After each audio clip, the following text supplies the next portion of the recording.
About saying this is what all three of them are.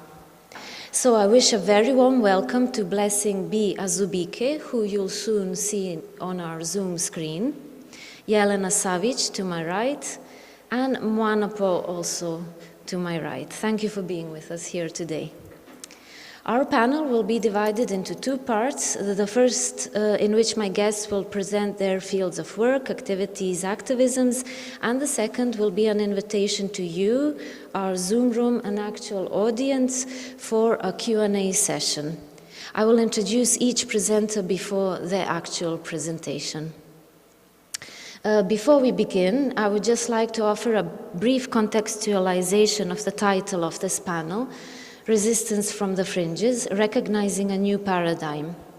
All three speakers work on the so-called margins of institutional knowledge production. Following a conversation with one of this conference's scientific advisors, Katarina Živanović, and I hope you can join us in the Q&A later, recently, she was critical of the use of the term knowledge production as the offspring of this capitalist idea of the constant need to produce, evaluate, exchange knowledge and values in the market sense of the word.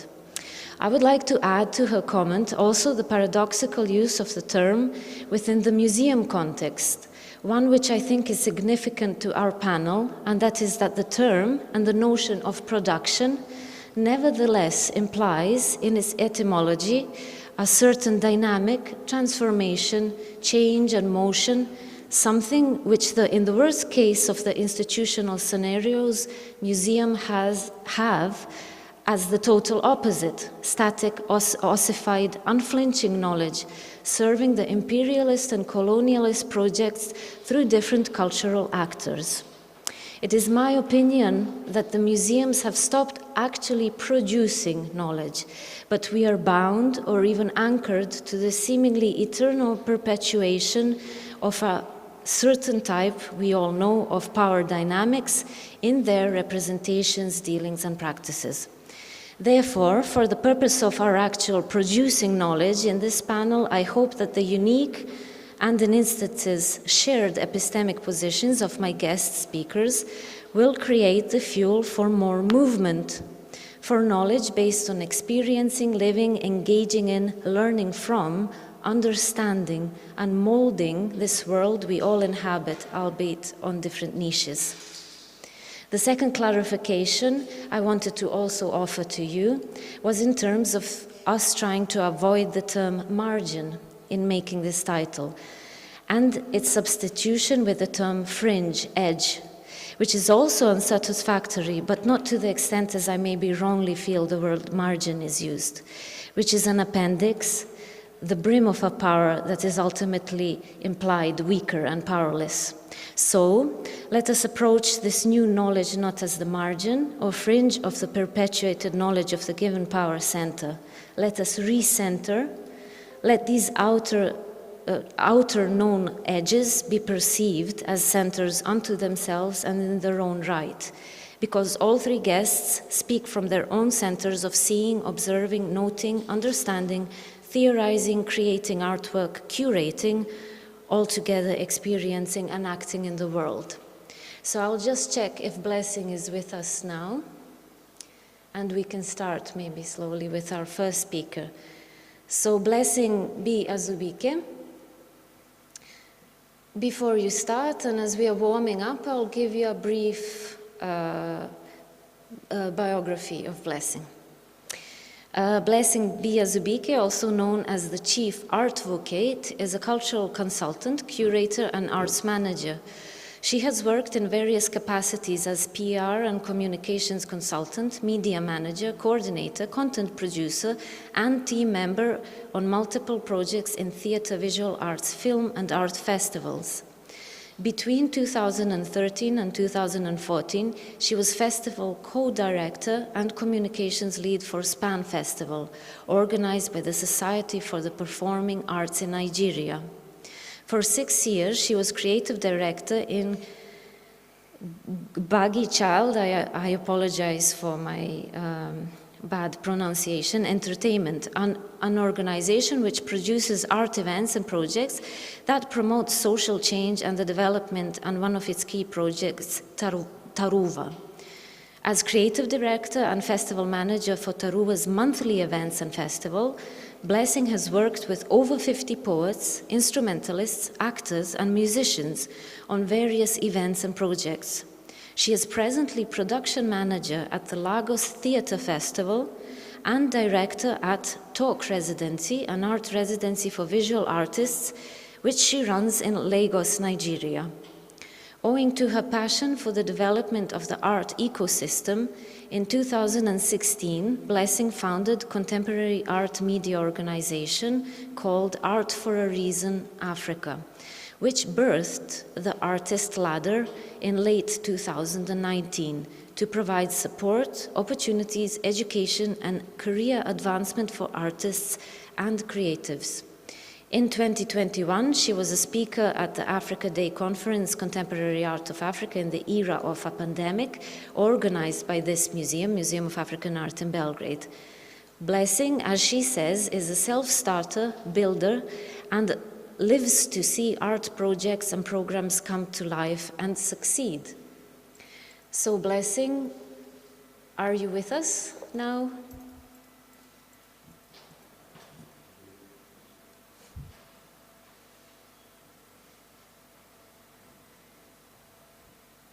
Good morning, can you hear me? Oh, good morning, Blessing, finally. Finally, we are together. Yes, I will just try to turn on my video.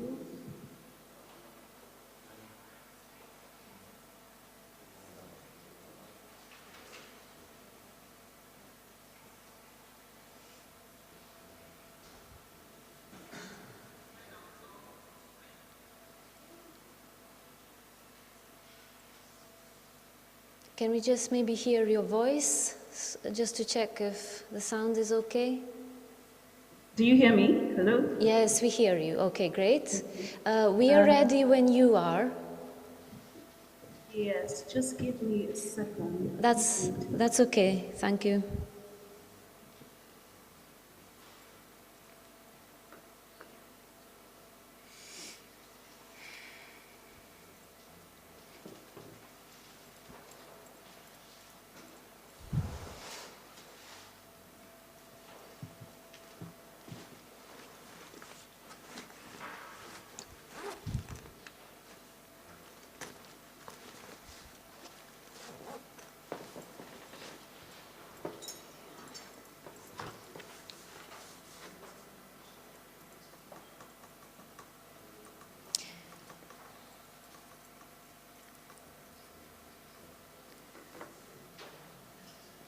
Okay, Blessing. Do you see me now? Yes, we see you and hear you. Thank you for being with us here today. Thank you. Thank you for inviting me. I'm just going to share my screen now so I can start my presentation.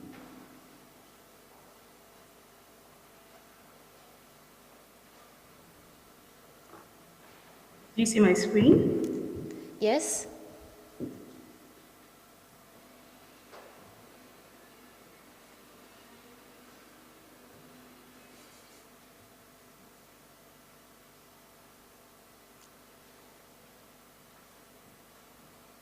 Okay, good morning, everyone.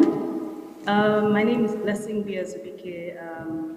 Emilia has already read out my bio. Do you hear me loud and clear? Yes, we hear you. The audience is okay? Yes? Oh, okay, great. You can.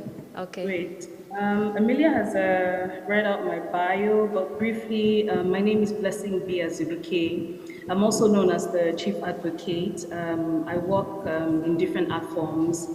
In theater, film, festivals. But today I'll be talking about my work in visual arts. Before I start sharing my work, I want to first of all explain that I'm extremely passionate about the arts, and the work that I do is driven by this passion. As we begin to see the programs that I work on, I'll explain some of the things that drive me and the work that I do. So I'll start first with the latest program that we started in December 2021, Talk Residency.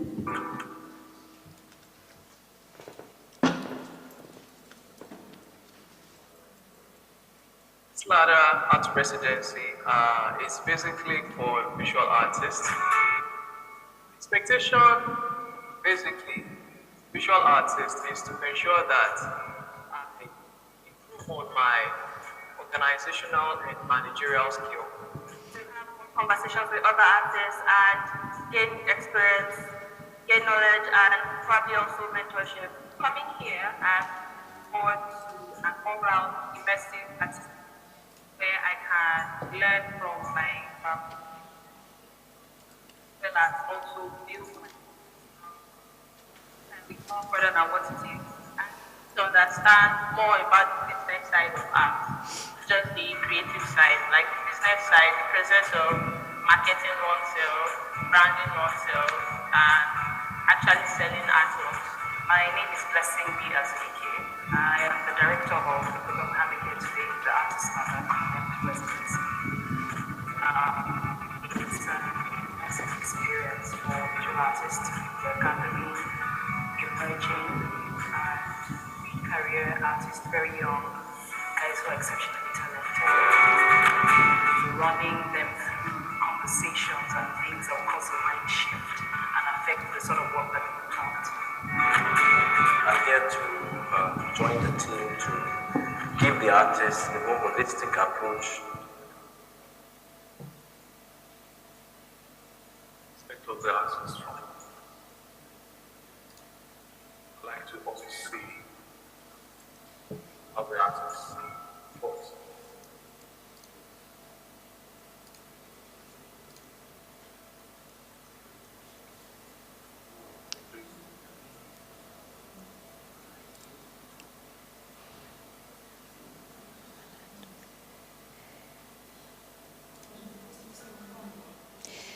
Blessing, we only weren't able to sort of see the final scenes in, I think, upcoming programs of this video. So do you want us to put the video on again, which we can with better technical back, yes? Or do you want to go on and maybe just make a summary of the upcoming project of that we were able to see in the video? Did you say that the video didn't play properly? Sorry, can you repeat? I didn't quite get what you said. Did you say that the video didn't play correctly? Was that what you said? Yes, it didn't play correctly, so we can play it again if it's okay with you. Please, okay. Yes, if they can please play the first two videos, and then I can pick it up from there. Okay, so we can play it again, please. Mid-career artists, very young guys who are exceptionally talented, running them through conversations and things that will cause a mind shift and affect the sort of work that they put out. I'm here to join the team to give the artists a more holistic approach to their craft and their industry. What I expect of the artists from this residency, growth. I like to also see originality, how the artist's voice comes into play in all the things that they've done. I've made so many applications, but I'm very grateful that this one is honored, and I hope to make the best of this opportunity.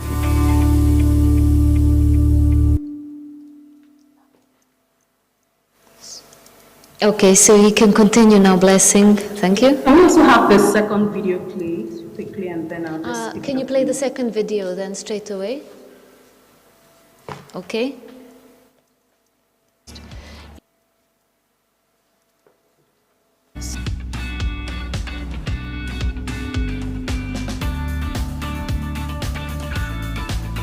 The reason why these things are so crucial is because when life happens to us and we pick up each of these things, it spills into our work.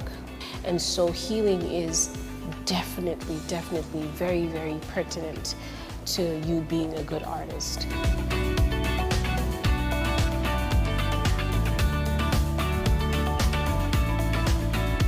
because as artists, the truth is that we wield so much. There's always so much inside of us. But if you are unable to heal, or you don't even know that you need to heal, you won't be able to give or put forth that which is inside of you to the world.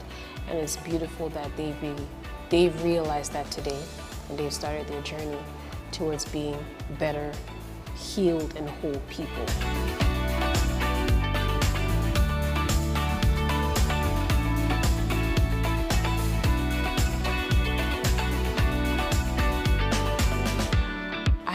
I was curious to see, how things would turn out with them during our session.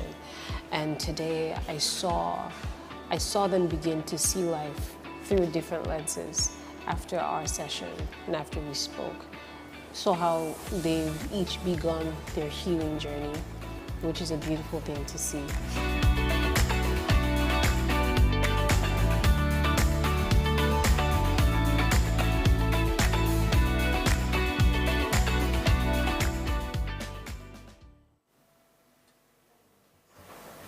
Thank you, Blessing. Those were the 2 videos. Yes, thank you. So those programs, or that program, is actually a talk residency, which we recently started some months ago. And what we're trying to achieve, can you see my screen? Are you back to seeing my screen? Yes, you can start. Okay. So what we're trying to achieve with the residency, there are 3 words that I always use: connect, nurture, and transform. We're bringing together emerging artists to connect them with people, opportunities, and their purpose. And also, connecting them to more established artists, experienced art administrators, and people that we basically can learn from, and putting them in a space where we can have conversations that can begin to affect the work that we put out. So we're nurturing them, and the end goal is transformation. So I'll just take us back to how it all began, how Art for a Reason began, and how we ended up as talk residency. Some years ago, just purely out of my love for the arts, ideally I'm the sort of person who would, on the Friday night when people are thinking of going to parties and all of that, I would be thinking, what stage play can I go see? What theater production can I go see? What art exhibition? And I thought to myself, there's really no media catering to art lovers and art enthusiasts. And that was how Art for a Reason began. I decided to start, first of all, an Instagram page. So it was called Art for a Reason. We'll talk about that name later. So it started purely as that, an Instagram page, and then eventually I opened up a Facebook page and then a Twitter handle. And initially I was just posting these events. I would say, there's an art exhibition coming up. If you're an art lover, you should be here and all of that. And after running it for a while, I saw that there was a need for more. I kept asking myself, so what are you doing? You're just posting these events. To what end? There's got to be more. And where I'm from, there's not a lot of support in Nigeria. There's not a lot of support for the arts. Government funding, as you would find in more developed countries. You don't have that sort of support here. And there's this man that I've quoted here, Kinwumi Ogundiran. He's a Nigerian-American archaeologist and anthropologist and cultural historian. He says that a society that will not support its writers, artists, and scientists is dying from inside out. A country that is too poor to fund creativity and original research is set to be poor forever. And that's one of the issues that we have here. Not a lot of support for the arts. And I thought to myself, how can I begin to support artists and the art space? How can I be an agent of change? I believe strongly in the power of the arts to bring about change. So how can I begin to do that? And I took Art for a Reason a step further from just being a website, from just being an Instagram page, and then I created a website, and then started to do much more than post events. I started to conduct interviews, started to introduce more people to Nigerian artists, African artists, and the work that they do. And then from the website, I'm still trying to be an agent of change. I collaborated with 2 partners in 2019, that was September 2019, and organized our first event, which was creating content, digital marketing and content creation for creatives. Yes, so just basically trying to teach the artists and creatives to be able to manage, their work and put themselves out there on the internet. So we had that. It was a 2-day intensive session followed by 4 weeks of support. That was the first event that we had in September 2019. And then afterwards, in December of that same year, 2019, I started the Artist Ladder, which was supposed to be like a collective, if you put it that way. The Artist Ladder was supposed to be some sort of community, bringing the artists together. And this was in December 2019. It was birthed as an initiative under Art for a Reason to support the artists, to expose them to opportunities, and also career advancement. That was why I started the Artist Ladder, and that was in December 2019. It started as a WhatsApp group, so I just brought together a few artists that I knew and put them in that group, and I started to share opportunities with them. And there were a couple of them that I helped out with branding, got them business cards, so we just basically would have conversations daily. If there was something happening in the art world, we'd bring it onto the group and then have these conversations. What do you guys think? What could have been done better? And then ask them questions. How do you need support? What do you think you need to help you grow? So these were the sort of things that we were doing. And then we started the Instagram page and the Facebook page, which has been growing and growing. Late 2019, before I play that video, late 20. When the Artist Ladder started in December 2019, of course, we all know what happened in 2020. There was the pandemic. So which means that for about 4 months 4 months after setting up the Artist Ladder, the pandemic hit. So we had our first project, which was the Artist Ladder 14-Day Art Diary. I'll just play a quick video to explain that. 2019, just a few months before the pandemic hit, I had started the Artist Ladder, an initiative for support, opportunities, education, and career advancement for artists and creatives. When I started the Artist Ladder, just a few months after the pandemic hit, and there were curfews in various cities and countries around the world. And here in Nigeria, a 14-day curfew was imposed on the cities of Lagos, Ogun, and Abuja. It kicked off on Monday, the 30th of March, and was on through Monday, the 13th of April, 2020. And I wondered how we were supposed to go 2 weeks doing nothing. So I came up with the Artist Ladder 14-Day Art Diary. Through this project, I worked with some Nigerian artists to document their thoughts, as well as events in their environment. And so the artists kept some sort of artistic diary by putting out thought-provoking work daily, which was shared on social media. It was an exciting 2-week journey as we explored the creations of these artists regarding the pandemic and relating subjects. As regards the inspiration behind this project, I strongly believe that it is the job of the artist to be a witness in his time in history. In my opinion, it isn't just enough to be an observer, no. The work of an artist must reflect, interpret, and document the times. So in the confusion and uncertainty that envelops the world with the entrance of the pandemic, people turned to political and religious leaders for hope and answers. And I kept saying to myself, why can't artists profile solutions or give hope in these times? So this was what inspired the Artist Ladder 14-Day Art Diary. My vision was to see the artists deep into their hearts and intellect to come up with powerful messages to be expressed on their canvases or whatever medium they choose to express with. I knew that 2 weeks of staying home would become tiresome for everyone, so my desire was to keep the artists inspired and to create pure magic in form of art. In the first 7 days, I let the artists soar with their ideas unguided, so long as they stuck to their agreed theme of documenting the stay-at-home exercise. But from the 8th day, we had varying themes, still within the context of the pandemic, which guided the artists. These themes were simple and very relatable, yet thought-provoking, like If I Were President, which was one of my favorite themes from the collection, because for weeks there was an uproar on social media as Nigerians expected to be addressed by the president. Globally, it was also apparent that the current situation at the time, that is plunging economies, the viral spread, and the shocking death tolls, was leaving world leaders in a confused state.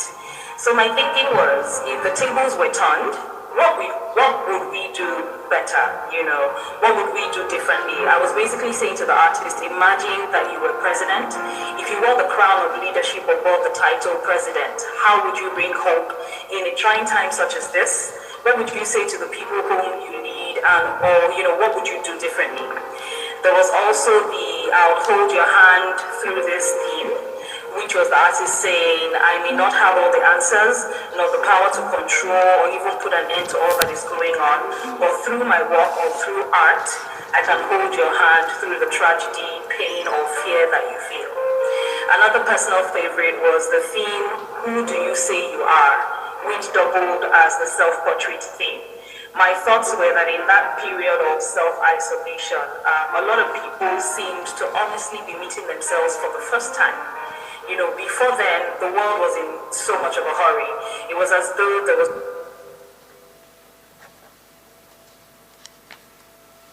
Do you hear me? Yes, continue. Thanks. Did the video play well? Was it audible? Yes, very well, thank you. Mm-hmm. Okay, great. So I'll just stop it there because it's much longer than that. But I guess everyone gets the idea. So for that project and for most of the programs that I run, because I want to be an agent of change, and I believe that art is a powerful tool to bring about change. I'm not an artist myself, but I believe that I can work together with the artists to bring about this change that I believe in. And if I'm aware of the power of the arts, and the artists themselves are not aware, then how are they supposed to bring about change through their work? So most of the programs that I run and most of the programs that I create are to bring the artists to the awareness of the power that they wield, for them to be able to know or realize the power that the arts possesses, so that they can begin to create transformational work. And that's one of the things that I did with the 14-day art diary, getting the artists to think about the things that were going on and begin to document them, begin to express them, and all of that. The next program that we did after that was the Artist Ladder Connect, which means talk, so talk series.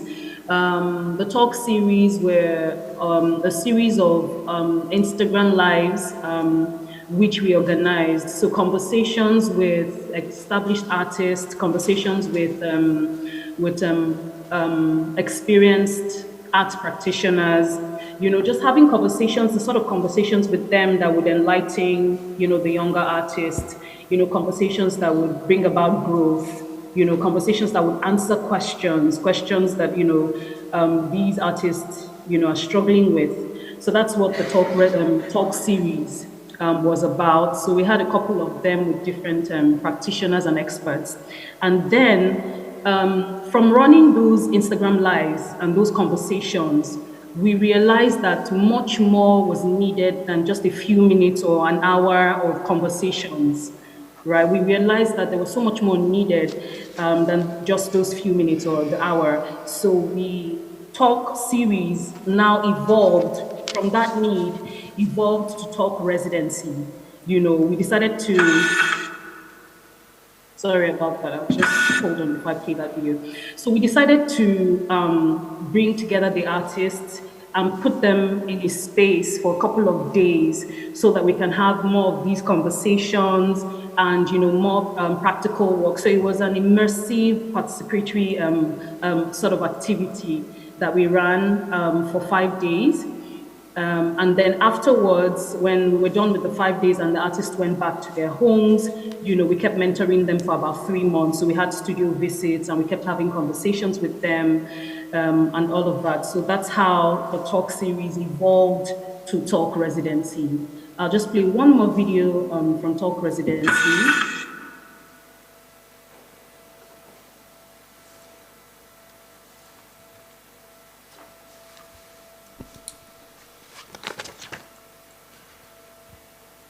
Nema zvuka. Sound, please. Thing you must always think of and know as an artist is that people are not really buying your style, they're buying the story behind what you're painting. And so you must always think about, what do you want this painting to do? As you're making this piece of art, not just a painting, as you're making this piece of art, what's the function, what's the motive? Do you want to transfer pain, or do you want someone to relate with an experience that you've been through when you've healed from? You know, it's so important to have these times of immersive learning, immersive collaborative learning, where we come together to think together, to practice together, because in doing that there is a cross-pollination of ideas, as well as exchange of experiences, and that way we can actually learn from one another. Everything is not taught in art school. In order to gain my ground in the establishment as a visual artist, it is important that I put all of the knowledge that I've acquired through this residency into practice. Many things are taught, but there are so many things that are caught. And to catch such things, we need to be able to work collaboratively, think together, as I said, work together.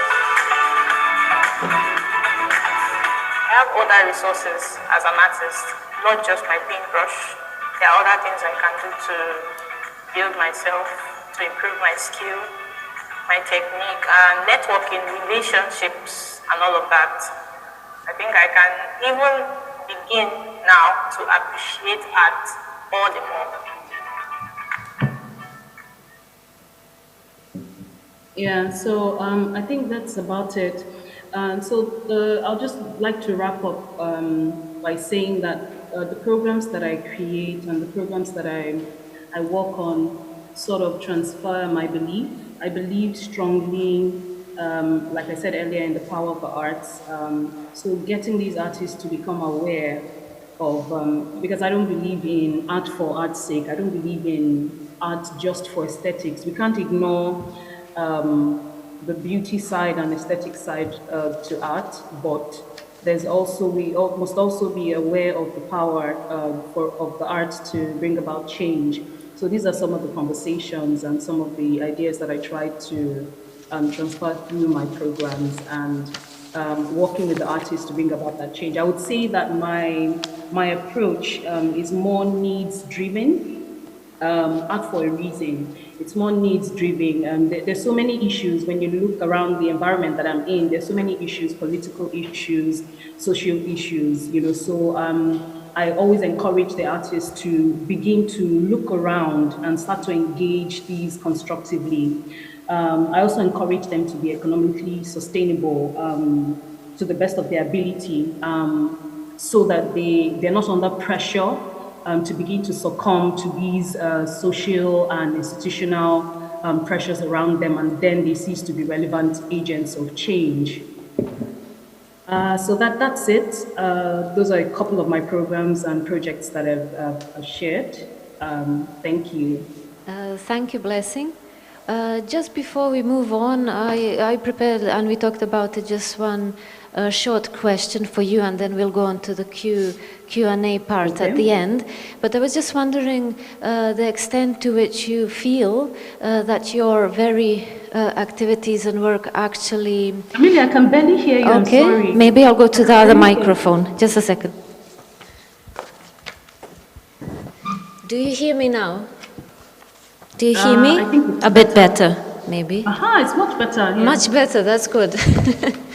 Okay, I just wanted to ask you a sort of brief question, just in relation to what you just told us. To what extent do you think that all the work that you've been doing has created, let's say, a field for artists that surpasses whatever, and I'm not meaning financially, of course, but what is it that your work offers to artists that they can't find in institutions in Lagos or Nigeria in general?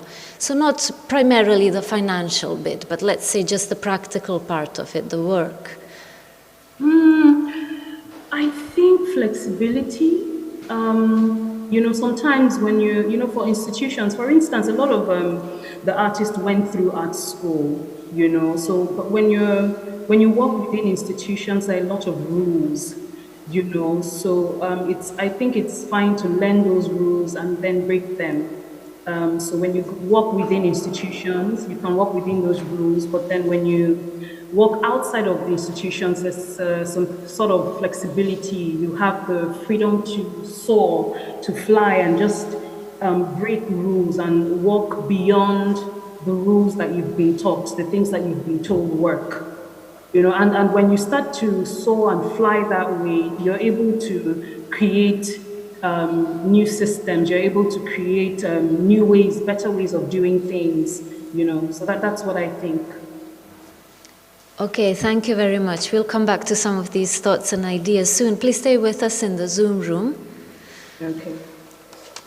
Okay, so now we'll slowly move, I think, from a very groundwork or practical work to my next guest and speaker, Jelena Savić, so to speak, to a more theoretical field. So I'll just give a brief biography of Jelena. Jelena Savić, born in 1981, is of Serbian Roma origin and holds a BA and MA degree from the Department of Andragogy of the Faculty of Philosophy in Belgrade. During the last 20 years, she cooperated with different Roma and feminist organizations in Serbia. Jelena holds also an MA degree in philosophy acquired at the Central European University in Budapest, Hungary. Her thesis focus is on dehumanization studies on the intersection of racism, sexism, and speciesism. And her focus now is on the studies of whiteness in Europe from a critical Romani position. She has published several papers in the field of critical Romani studies by now.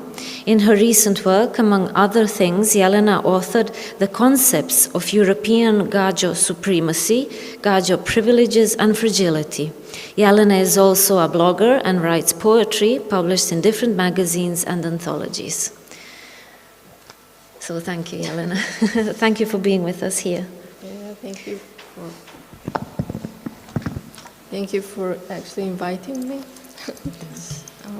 I just wanted to try to share the screen.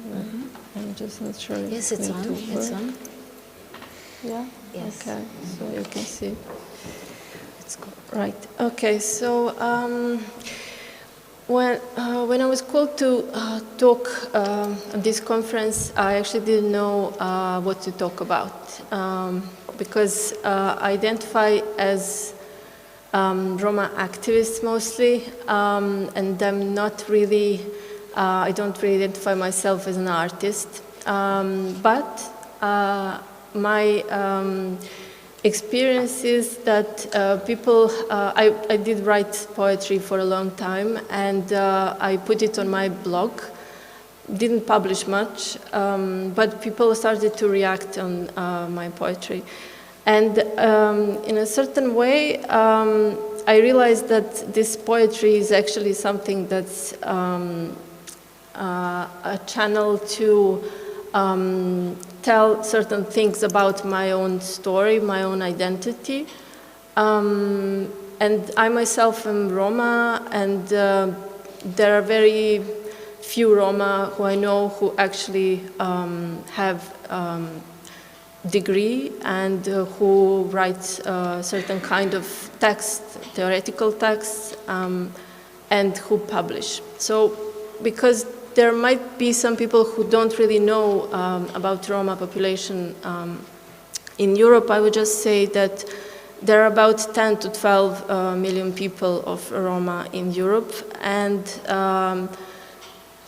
it's not really sure, but yeah, it's actually thought that they came from India, so that they are basically Asian population. And when Roma came, that was maybe, I don't know, 12th century or something like that. The history is not really reliable when it comes to origins of Roma population in Europe. But since Roma came to Europe, there was certain kind of othering and certain kind of recognition of their difference. In most of the cases, it was a difference in color, skin color. Even though Roma population is very diverse today, there are very white-looking Roma with blue eyes, and it's a very heterogeneous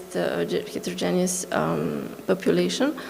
But this mark of otherness and racial difference is something that follows Roma for a long time. So this is something that I was always followed by in my upbringing, but in Europe it's very difficult to speak about race and racial differences. So my focus in this presentation was supposed to be how you can think about racial differences in Europe, which doesn't think racial differences. And from the perspective of,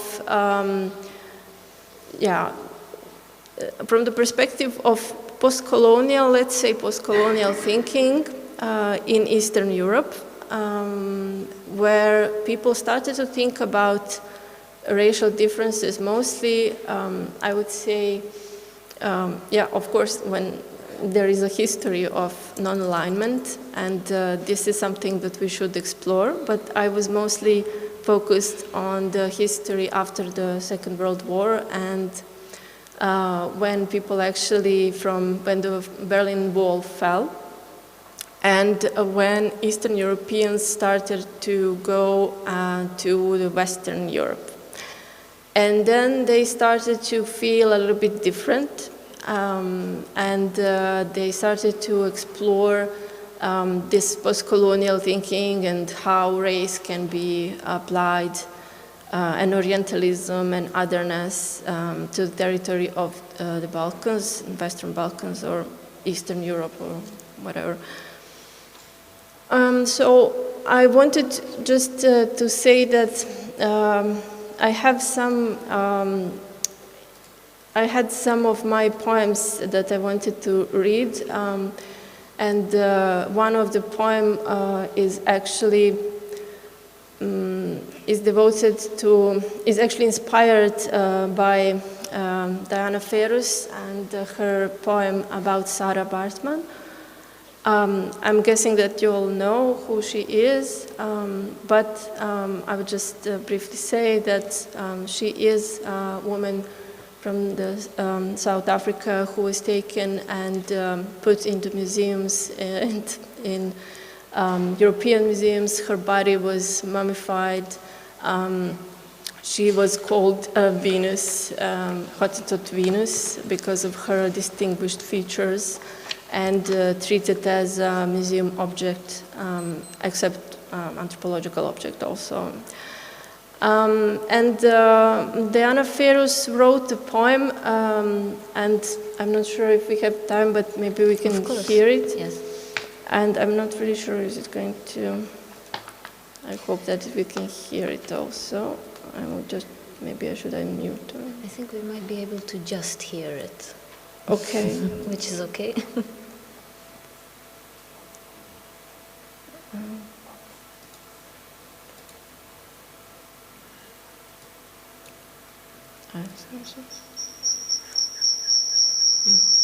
sorry.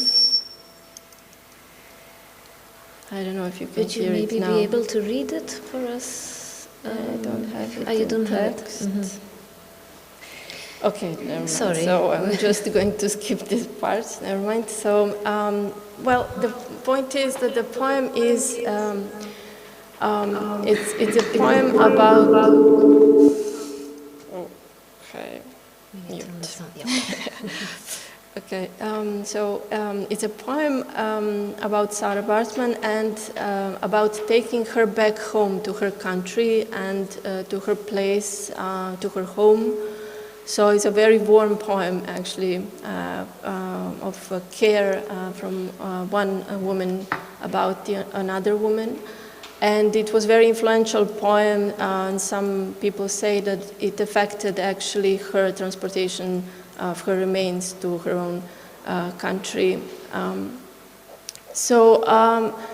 Because in Serbia it's very difficult to think about racial issues and about being Roma among non-Roma, I really didn't have so many sources to draw on. And from time to time I would encounter such art like this, which would actually inspire me to write Roma with higher education. So if the average is about 10%, there is less than 1% of Roma with higher education in Serbia. And that's not in Serbia, just like it's a very common thing in Europe.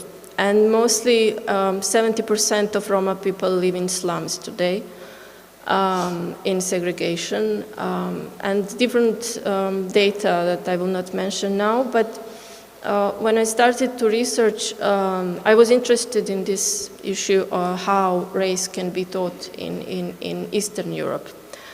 What I did, I started to read some articles and realized that when we speak about race and Orientalization and Balkanization, there is always, Roma are not mentioned, so they're invisible. And I just wanted to write about this. When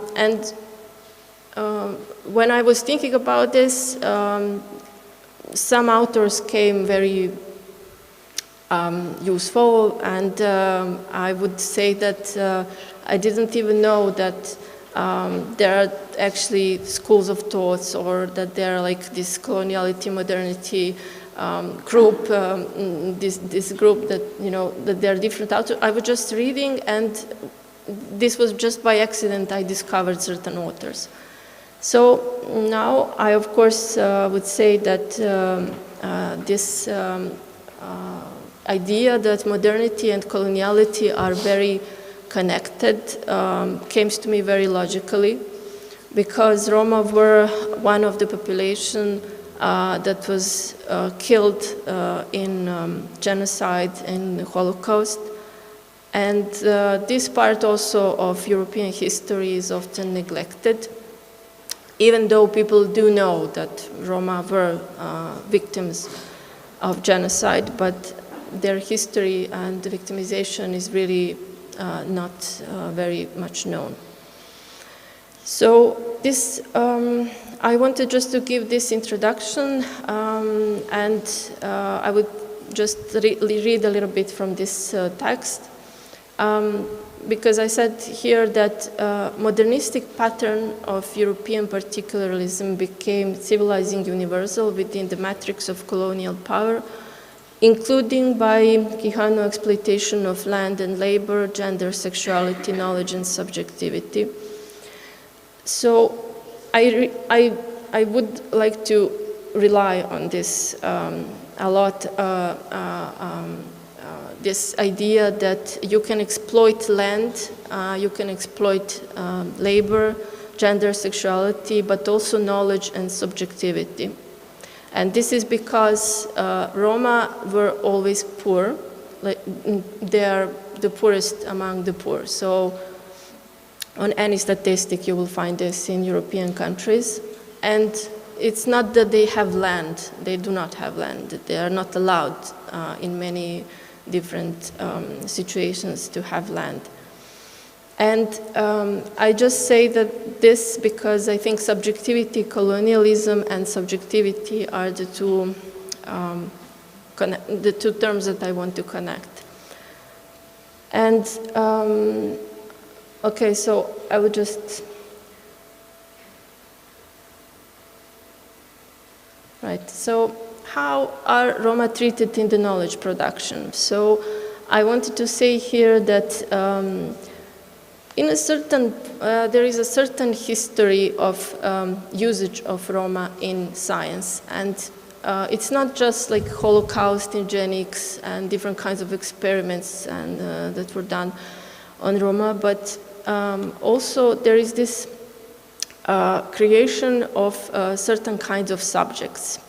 And in many cases, we have this, what is called Romology. It is a study of Roma in Europe.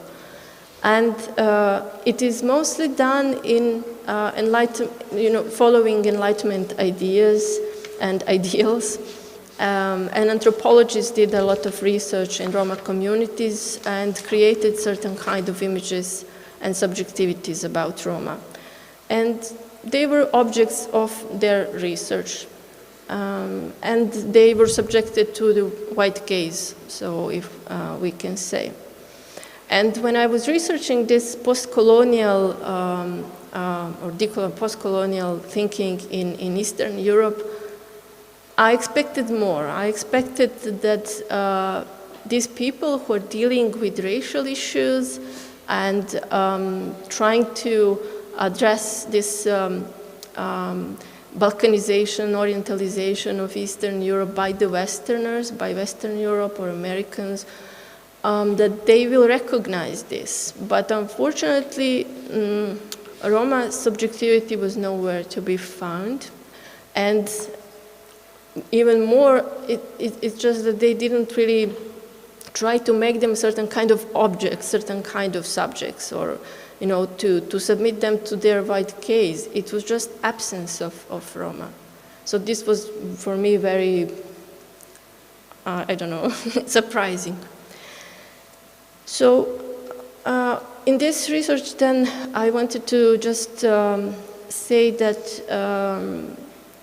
yes, so there is, I relied mostly on these, preconditions, like some framework which I realized is important, and this is that Europe is defined through history as a white space, as a Christian space, and this was very much made like a humanizing thing, that you were human if you're European, Christian, and white. And that post-World War II context was actually colorblind, and because it was very difficult to, after the war, to use the term race in any context. So people were just really not willing to use it in a public language and in documents and certain, official, in politics. But the practices which were there and present before the war actually continued. And I just wanted to say that Eastern Europe and Yugoslav space also have this kind of special note to this color blindness due to this idea that this space was socialist, that it was there was this non-alignment politics, and that race exceptionalism in that sense is very present in this context, and this is why it's very difficult to speak about race. And nevertheless, Roma in this in the Balkans were othered and orientalized from the moment that they got to these grounds. And I mentioned that there was slavery in Romania from the 13th century, that in science we had gypsylorism, or this Romology, which was built on orientalization and different kinds of othering of Roma. And that during the Nazi era, this knowledge was actually a precondition to have Roma as subjects of genocide. Unfortunately, there was no any process basically of recognition, reparation, reconciliation, and what we face now is basically something that Dubravka Sekulić called terror by forgetting. She was talking about this terror when she tried to defend socialist and leftist legacy of Yugoslavia from the wars, from the madness of the 90s and wars. And I would just use it in my own story as a terror of forgetting Roma history in these spaces. And today, these are some basic things that I wanted to say. I already mentioned some, but I would say that life expectancy of Roma today is, they live in average 12 years shorter. Average life expectancy is 78 years for women, 73 for men. And for a Roma woman is especially difficult. Employment, I mean, I'm using this data from official statistics. Unemployment is 70%. It is, I don't know, housing is 70% of Roma live in Roma settlements. Coverage of children aged 3 to 5 in preschool education is 6%. While it's 50% in general population and stuff like that. So there are material, how to say, data, which actually can reflect certain kind of situation, and I would say in historical continuity from the beginning, since Roma came. And what I wanted to say here is that today social distance towards Roma is very high, and Roma are usually very first or second after Albanians usually. There is institutional absence of Roma, so there are basically no Roma in institutions, either in politics or culture, whatever. And many Roma live in Roma slums. So this is something that the situation is very similar. I just, when I read, I mean, it was basically the situation of slow violence, when people are left to die. So especially it was visible during COVID time, when there was nobody and nothing, and people didn't even have water, and they were forbidden to exit their homes. So there is actually a legal case against Serbia that was brought up because of this. And I would say that across Europe there is this severe violation of human rights of Roma by different paramilitary groups and even state regimes, and hate speech by politicians is very prevalent.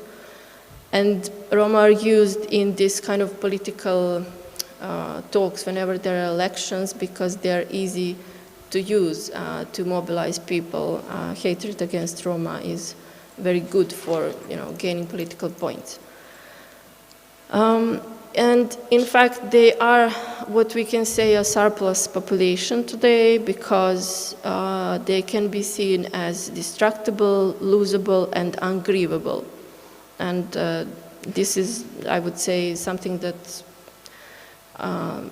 defines the situation of Roma today in Europe, and which is why altogether I came up with this idea that in Europe we can speak about something that is European Gajo supremacy.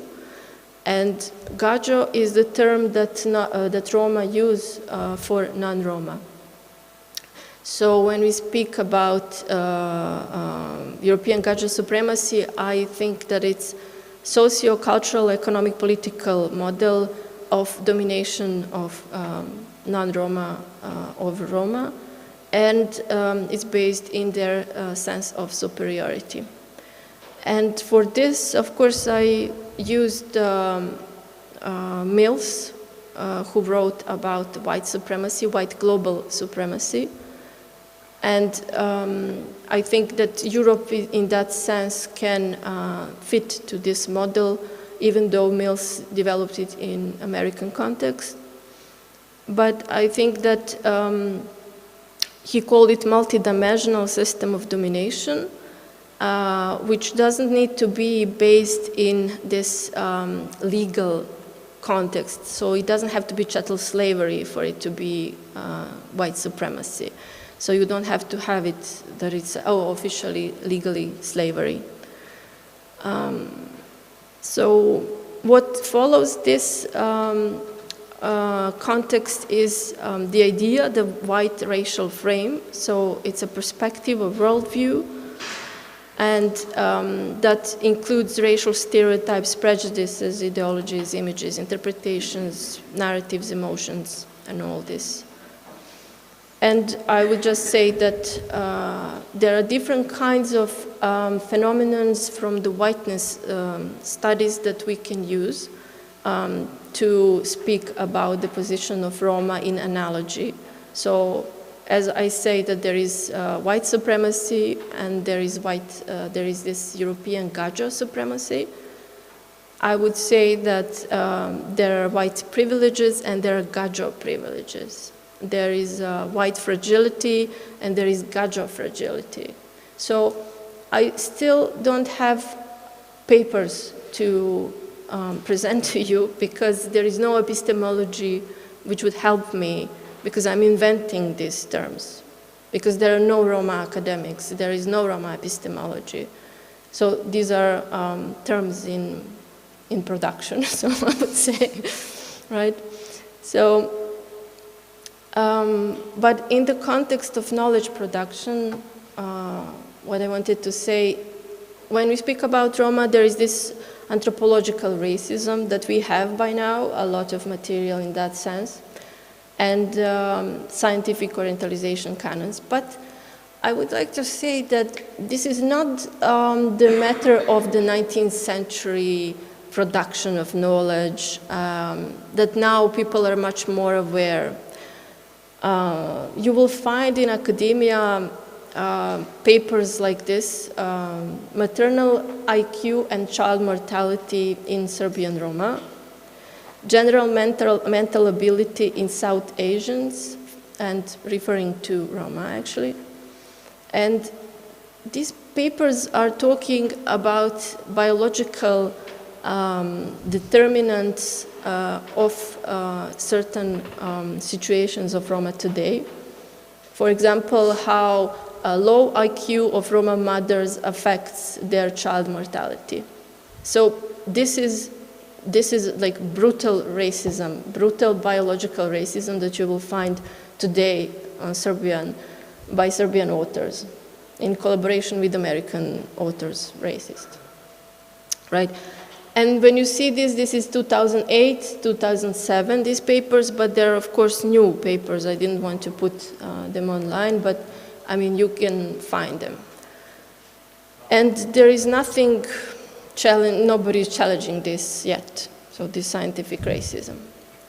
On the other hand, I wanted to say that this post-colonial thinking in Eastern Europe by good European people, who are not supposed to think that Roma are, like, that they are superior to Roma or whatever. As there are like good white people, I would say there are good Gajo people. And whatever follows from this term for white people should be applied also to Gajo people. Because there are difficult conversation that we can have, how to address these possibilities of and conversation between Roma and non-Roma today. And I think that history of Yugoslavia and non-alignment, I think it's very useful, and I think it's a very good legacy that we have together, and it brings a lot of potentiality. But I think it also needs to be very critically scrutinized, because in the papers that I read, there are three different strategies that I saw, moves that people make when they write about Roma. And I recognize this as intellectual colonization. I could not find any other term for this, because either Roma are not mentioned, or where they're mentioned, they are mentioned as a phantasm of Westerners, about talking about Eastern Europeans. So they're not really used as Roma per se, but they're like Roma representing Eastern Europeans. So they're actually talking about suffering, injustices done to white people, to Eastern European Gajo people, non-Roma people.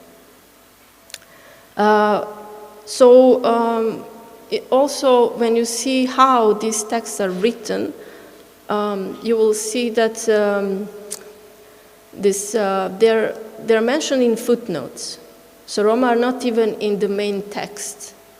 They're mentioned in footnotes, which I called epistemic slums. As in reality, Roma live in slums, so they are mentioned in slums in papers. And also, there is not, authors usually don't remember to mention them by themselves, but they are referencing other authors who are actually mentioning Roma, and that's why by accident they actually mention Roma. So it's not really that they have Roma on their mind. So it's like Roma lives and bodies do not really exist. And this is why I call this de-ontologization. And so it's very, I would say, very challenging. It's supposed to be very difficult to do because there are so many Roma in Eastern Europe, in the Balkans. But their bodies and lives disappear. One of the examples is the idea, some of the crucial ideas when you think about the Balkan nesting Orientalism. So it's idea that everybody has their own other, and the Eastern you go, the other is, they have the other on their Eastern side. So, I don't know, Croatians have, I don't know, Bosnians, or, I don't know, and Serbs, and Serbs have Bulgarians or whatever, different kind of context. But when Bakić and Haydn came up with this term, which is a very important term, they never mentioned Roma, not the word. So this is really interesting. Moreover, there is this idea about racism without race when we think about Eastern Europe. And Goldsworthy spoke about this, how Eastern Europeans, how the Balkan people actually suffer racism, but they're all white. So it is racism without race, because white is not a race. It's not race. Authors, intellectuals who can think, so they don't speak and they don't think. The only mention I found was Esma Ređepova, and she was a folk singer during Yugoslavia, and her one mention is, I did not know the racial or religious intolerance that came with new times. The famous Roma singer Esma Ređepova from Macedonia remembers him as the best statesman in these parts because he linked us. It is the text, and here Velikonja is the author, and he refers to Tito. And Esma Ređepova basically is celebrating here Tito and Yugoslavia and socialism. So Roma women actually support whatever socialism was good. So that was the only mention of the Roma author. Roma, I don't know, if participant, I cannot say it's the author actually. And what I conclude, I mean, there are different, what was interesting for me is that when Roma are mentioned, they are mentioned either as victims of genocide, but there is no any kind of follow-up on this, or they're mentioned as demography in demography data, so there are these people. And Roma, and when they're mentioned as phantasmagoric ideas about, from Westerners, all kinds of stereotypes are reproduced. So if Westerners remembered Eastern Europe because they remembered some Roma prostitutes or whatever, they would mention this, but they would not really deal with Balkanization, Orientalization of Roma themselves. So Roma all stereotypes are existing still and are not questioned at all. So the problem is that how Westerners imagined Eastern Europeans as Roma, but Roma themselves are not really, their position is not really dealt with. So what I wanted to, I realized that actually this Roma subjectivity is in that sense used and devoured, basically. It's used, and Roma communities are used as post-territorial colonies. This is how I imagined this process. That Roma lives and bodies can be seen as certain kind of bioproperty, and that the value that's extracted from their lives and bodies is actually this signifier, this meaning that can then be used for resignification. And I'm referring here to different authors, Castro Gomez, but basically this is the procedure that in the production, this empty Roma signifier can then signify white Eastern European, Balkan, Yugoslav, Serbian, and Gajo subjectivity, but not Roma subjectivity.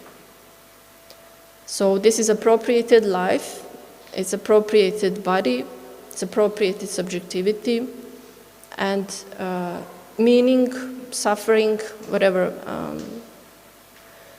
So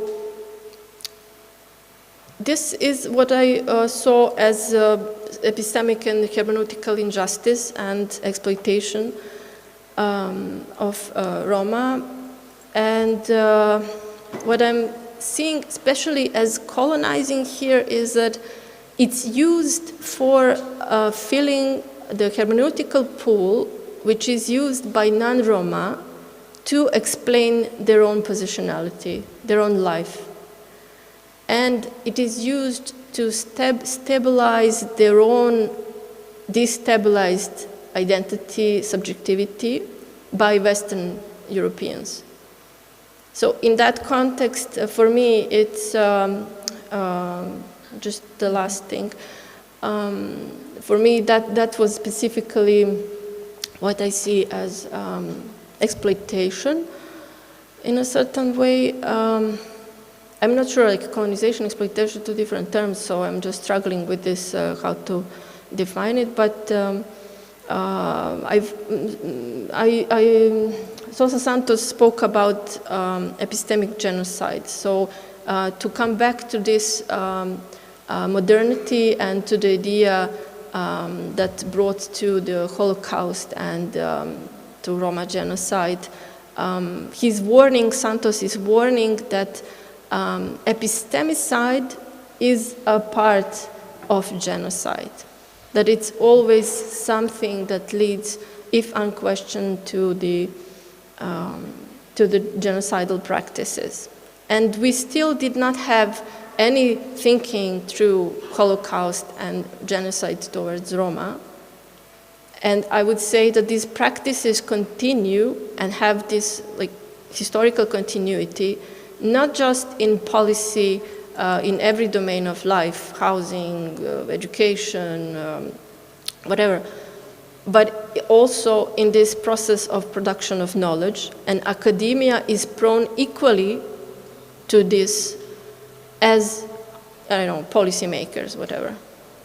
And I would say this is something that, when you speak about this, we have to be very careful when we think about these issues, even when we are thinking we. I mean, it's very difficult for me to say we because I'm not you. So I'm the only one Roma here. So for me, it's very difficult. Gajo people need to think about this together with Roma. To think about this, how the production of knowledge is actually defined as colonial and with this legacy of Holocaust and, modernity. But even when we think like leftist perspectives. So for me, it's, I don't know, maybe I'm just over time. No. I wanted to just use one example for the end. Okay. When I was reading this, and Gržinić was writing about gender, class, and race, and she's very famous for being like leftist or whatever, alternative and something. And then she was talking about Roma, but in a form that how actually Western countries, she was actually, she was repeating address of the black author, Kwame Nimako, who is the director of the National Institute of the Study of Dutch Slavery and its legacy in Amsterdam. So he was actually talking about this. And he said, basically, she was just repeating what he said. And he was trying to, they're going to civilize the Eastern Europeans, to teach them democracy, to teach. So in this sense, Gržinić, hypocritical people, we are not racist. And yeah, so these are like, sorry, I'm just. No, thank you, Jelena. I didn't want to intercept if you sort of gave to a certain sense our conclusion, but definitely the ideation of racism and how we can, through particularly maybe in our next panel and talk, discuss how through an anti-colonial museum some of these ideas can be visually represented to start with. But thank you so much for being with us here. Thank you very much. And now for our third presenter and speaker, Mwana, and we have the approved time. It's no problem, don't worry. Oh, see the message. Oh, sorry, there's the message. Oh, sorry. African art restitution, very interesting. So thank you, please, you can begin. So I'm gonna stand up because I'm too scared to be here. Yes. Okay, it's just.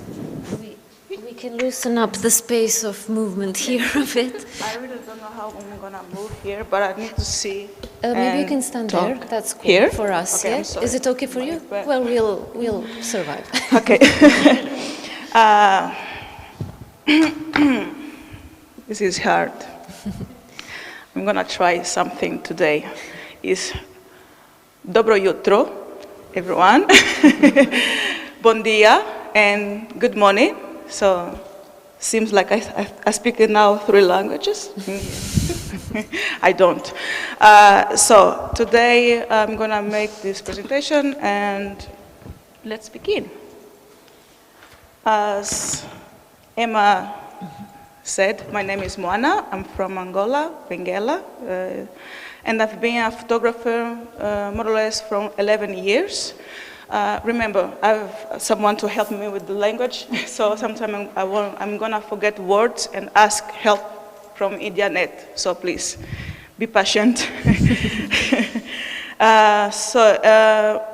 I've been a photographer for more or less 11 years, and 5 years ago I decided to be an artist. So I thought myself, well, why not? Let's try. I need to do something with my anger. Yeah. So I started with work mainly with the documentary photography, because I understand now why I do documentary, because when I first had my first camera, I just need to make photo of everything, because I have a very bad memory. So I don't have many memories from my infancy, when I was a child. I don't remember much. I don't have photos in my house about me. I have one or two about me. This is why I understand now. I wanted to make photos of everything around me, to make memory, to remember. And I'm not very good with words, so I do photography so to speak with the others, trying, yes. So this is my medium is mainly photography, but I've been using film and installation to communicate. I'm new in this artistic thing. So as I said, what my motivation is has been changing. In the beginning, it was about memory, to remember stuff around me, and now I've been working more about stuff that I need. It's change when I need, it's gonna change. So this is my kind of portfolio. Don't care about the name portfolio, it's just a presentation. So this is my, please walk. It doesn't.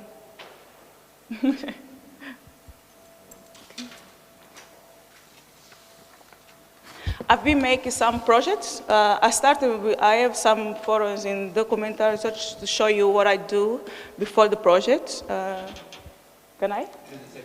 Okay.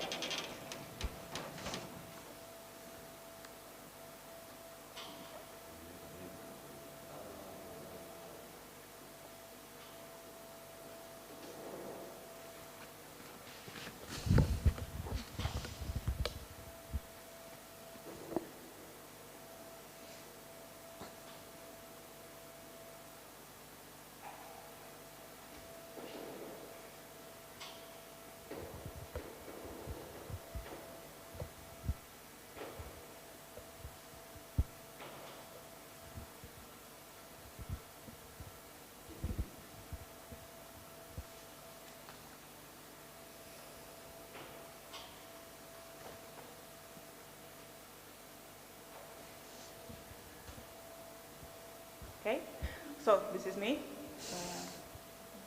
in my kitchen, my whole house. Well, these are some kind of photo I make. The documental I see, I click most of the time. So those are some photos. I really like portraits. Sorry, can you pick up the mic? The mic, okay, sorry. I was saying those are some of my kind of photos, documental photos, the main kind of photo I've been making for a long time. So this is just to show some photos out of the project. So this is a list of projects. I'm gonna talk about issue one. Briefly, because there's too much information. Well, my first project, it was in 2018. It didn't begin as a project. It just was a way to, I call lifeline. I needed a way to save myself from the stuff I was having at the time. So I decided to make a self-portrait. I decided to look to myself. I wasn't able to look to myself in the mirror. I couldn't look myself. I was afraid. So I tried to use the camera to see myself, even though I couldn't, because I was afraid, too afraid, even though through the camera to see myself. This is why the photo we're gonna see, the project is called "Do You See Me?" I'm asking myself if I see myself. Okay, it's a very personal series, so I'm gonna cry sometimes. So, "Do You See Me?" is about, as a self-portrait about pain, really true. So, I use the camera as a healing tool or a medium, just a way to start a healing process. I made this photo to try to see myself from the photos, but I couldn't see, so I left the photo out in the camera. I didn't see for maybe 3 months before I couldn't look to the photos. And when I saw this. I was better when I saw the photos, so I could understand better what I felt in the moment. There are more photos in the series. I have 6. I began seated because I was too shaken to be standing. So, and then I get up, and this is just a way to tell a story of more emotions, actually, of what I was feeling inside. Well, the result is this: it wasn't meant to be a project. It just meant to be just like a pill to heal. And then I started talking about it, and they said, okay, let me show you. Maybe if I can speak it about them, I'm gonna heal in the same way. So the next is Guardian. This is a very big project. It's still under construction. Construction. Yes, construction. Now you see. So it's the Guardian's ritual of sisterhood. All my projects, I think they are personal. It starts with me, questions I have about stuff. So this is one of the questions I really have about the connection between, relationship between women. Why do we have this relationship? Because it happens, sometimes I'm speaking with another woman and I feel that the woman is afraid of me or doesn't listen to me, for example, doesn't care, not because she knows me or hates me, but just because we all learn about, we learn to fight other women. So this is a kind of healing ritual between women. At the end, I'm trying to make a ritual to heal all this pain between women in 10 steps. 9, and the last one is when a woman becomes guardian. Okay, I'm gonna show you better than speak. It's a very big. So there are 10 steps, 9 actually, but the last one is the 10th. Is the first one, for example, is empathy. To connect with the woman, I think we need empathy. I can change the order because it's just, as I said, is under construction. I have solidarity, support, respect, friendship, protection, unity, empowerment, and healing. And at the end, after all these steps, a woman becomes the guardian of another woman. Well, this is a lot. Okay, there's even symbols for each step. So the first, the empathy, solidarity, support. I invented all these symbols. I don't know why. Respect, friendship, protection, unity, empowerment, healing, and the last one, the symbol of the project is the guardian symbol is 1. Okay, and there's a poem even. I'm weird, I know, but the poem is made of 10 parts, 10 phrases. There is each part of each step as a symbol and a verse. And the verse together make the poem, okay? Well, there's the steps in the photo. If you can notice, in each image, there's a symbol to connect, that represents the way, the kind of dance, the movement, the ritual, we can say dance because the 10th step, 9th step of the dance to become guardian. So the first one and the last one. Here are women who are guardians. They already made the steps, so they become now guardian. I have a video to show each step. Is allowed one, please. So how do I do play? Here. Please play. Oh, it is something.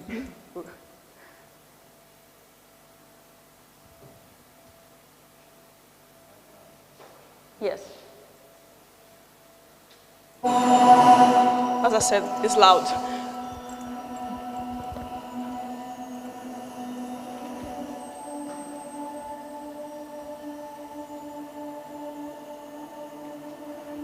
The video is showing how to make the steps. So if someone want to learn the steps, just see the video and repeat and do with another woman, because you can do the step alone. So it's the connection. You need another woman to heal yourself.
Maybe I should say the words in the video. So this is called Unity, the 7th step, the symbol and the name, and how to make this step.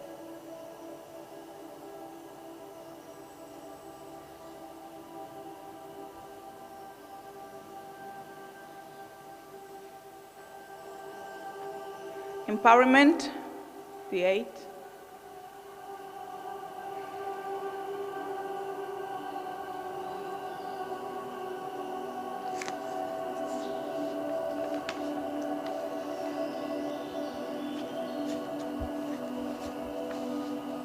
Healing or cure, I'm trying to decide.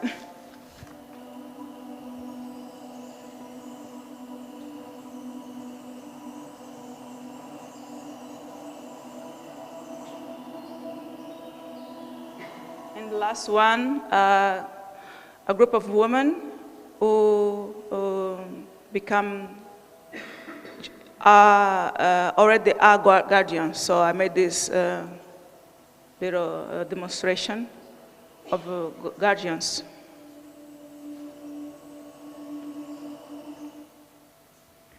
Well, this is guardians, ritual of sisterhood.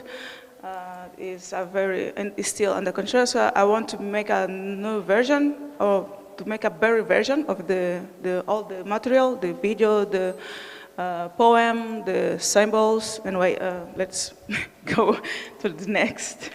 So after the guardian, I have let me see, the Kenga. The Kenga. For some time now, I've been working with a subject about the colonial. The first time I did that, didn't even think about. I just was invited for a project, and I found out it's about the colonial theme. So, can we? Oh, this is me. Sorry. No, it's not what I was saying. So, it's Corpus Delicti. This project is very recent. It's from 2021, I think. Yes. I don't know if someone can connect this with abortion, but it's about abortion. Corpus delicti is the legal term to define when someone or a body is the same place where you're going to find the evidences of the crime committed. So this is the definition, but the project is called also the bodies of resistance. So there is a resistance of the women body. Me. So this is the description of the project. It's made of 5 photos. In each photo. Mm-hmm. Just a second, just a second or two.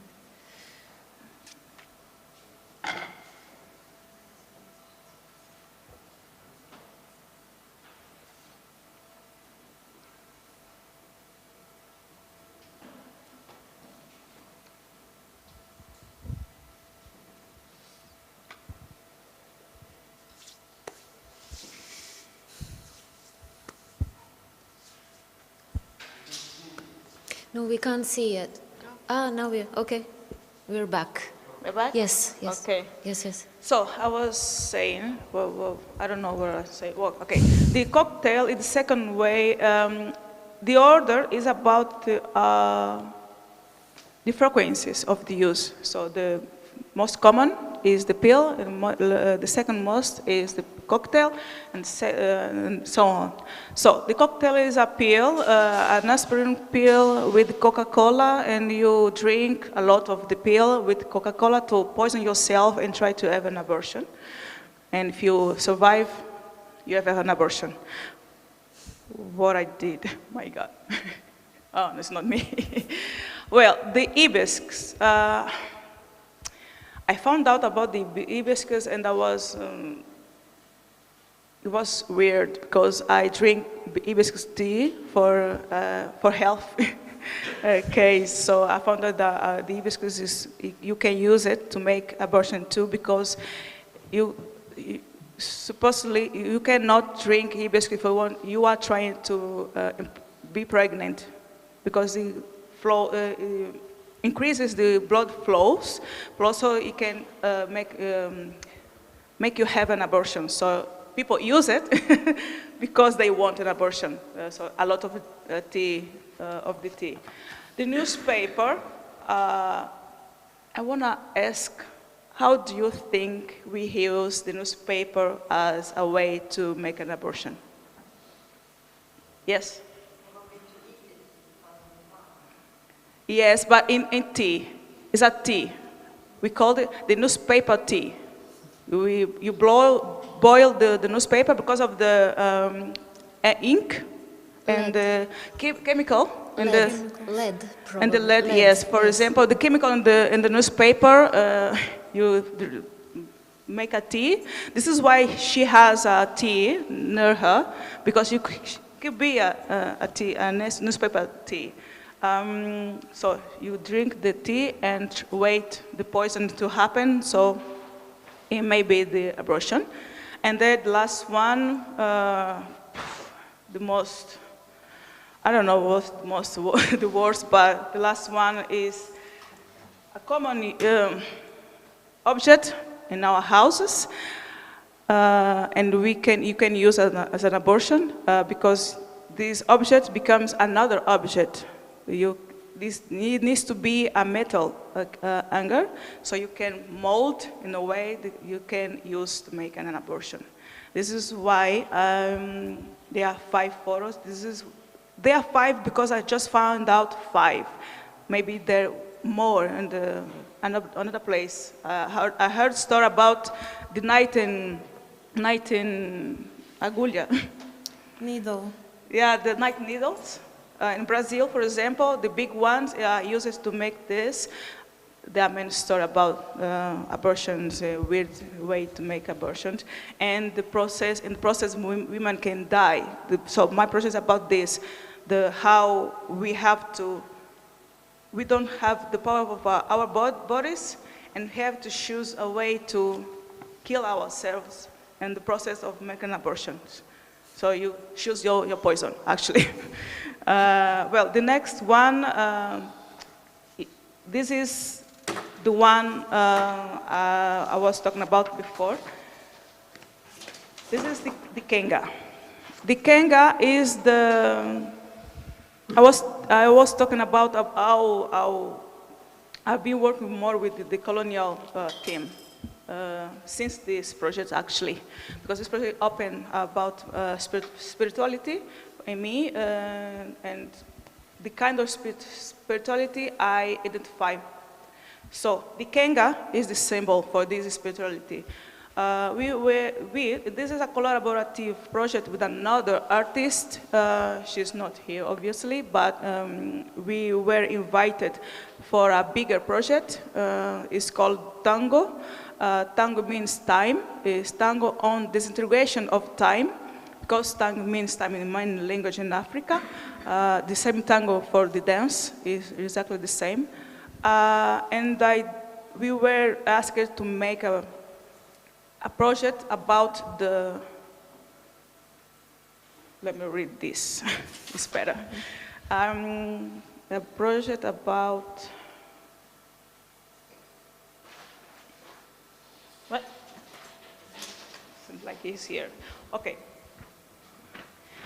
About breaking the colonial borders. So we need to make a project to reunify the Congo Kingdom again in a lot of ways. So there were songs, there were performance, there were spoken words, lots of stuff, papers.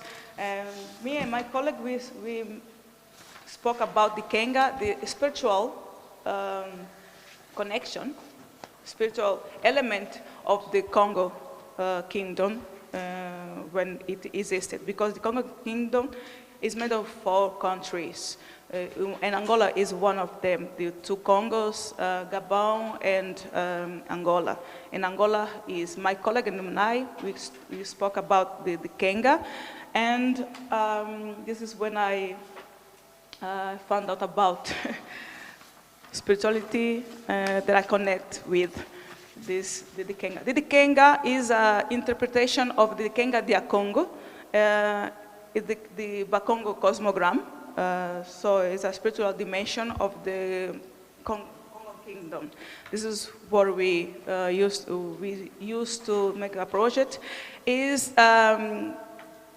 Is not to have been used as a place of oath between the living God and ancestors. So I'm going to show you the images. The project is made of a poem and a performance. The performance and a visual poem. A visual poem is a little video with 5 minutes, but I don't have this here. There's a link. You can see everything. I'm going to show you the performance. Well, the performance has 5 photos. Let me see if there's not. But there's only 4. Well, it starts with Musoni, the first stage of the sun. Let me explain what the Kenga is before, and then you're going to understand what's going on there. The Kenga is a demonstration for me is community, okay? It's continuation and change of the community because it means that I'm not one. I'm all of others, my ancestors, because I don't exist just because. I exist because someone before me existed. So it's the continuation. It's the 4 stages of the sun, for example. You can use it for a lot of the description, but let's use the sun as point of view. Okay, the sun is the beginning, and the end actually is the muson, because there is the rebirth. The concept is the end and the beginning, because you start in the womb, you start from somewhere, and then you exist as a person in Kala. You are become someone in the community. You are learning. You are being taught stuff, and then here we have Tukula. When you are in plenitude, you are the one who's gonna now transmit information to others. And there's Luvemba, the last, not exact last, but the beginning of the end. So this is like death, but we don't end with death. In the Kenga spirituality, we don't end with death, but we pass from one stage to another. Okay, so this is a line in the middle of the image that is the separation between living and spiritual world. There's a line, it's called Kalunga, the separation of the worlds. So this is a continuity, it's a circle, it's never ends. So you begin and end, rebirth, and let me say I'm a rebirth of my ancestors. My father, my mother, their father, and this kind of stuff. So this is the beginning of my decolonial learning about the stuff. This is a little video. Can I play? It's a little part of the visual poem.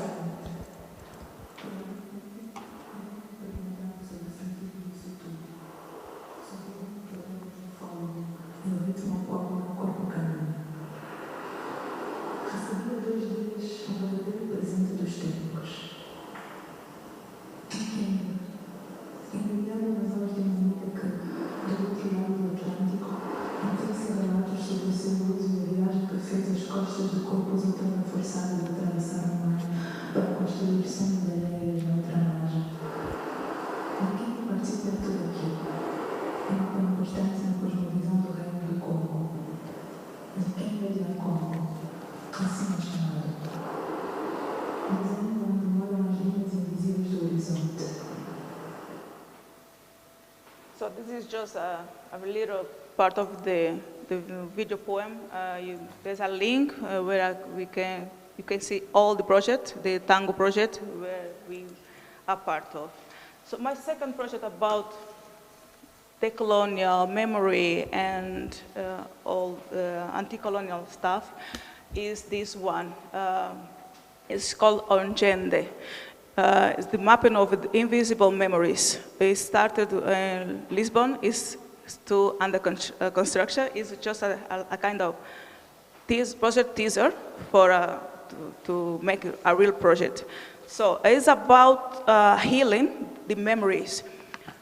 When I was in Lisbon this year, in March, in a residency, we were asked to make something we want about project, research, anything or nothing, actually. Just be there and we do whatever you want. So I didn't think I wanted to make a project about colonization or anti-colonial or decolonial or nothing about. I just wanted to see the city, to feel the city and make more contemporary stuff, this kind of stuff. I didn't want to make a project, actually. I just want to research, be there and enjoy. It's about a 1 month residence, so there was not much time. But I used to say, some ancestor slap me in the face and say, who the fuck you think you are? you need to do this. I think I say in this term because it's hard.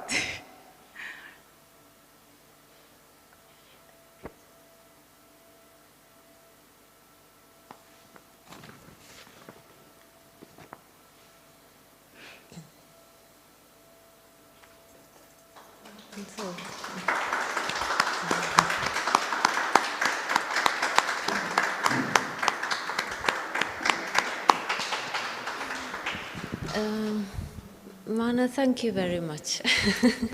Okay, you know what, we'll just continue after lunch. I think we're all tired and sensitive and hungry also, so I just invite you all in about 45 minutes. After lunch, we'll have a really interesting sort of finalization of all these thoughts, feelings we've been having with Anna Sladojević, who curated the exhibition currently set in this museum, and which was the grounding of this conference, and also with Jelena Vesić. Thank you, Anna, for coming to console Mwana.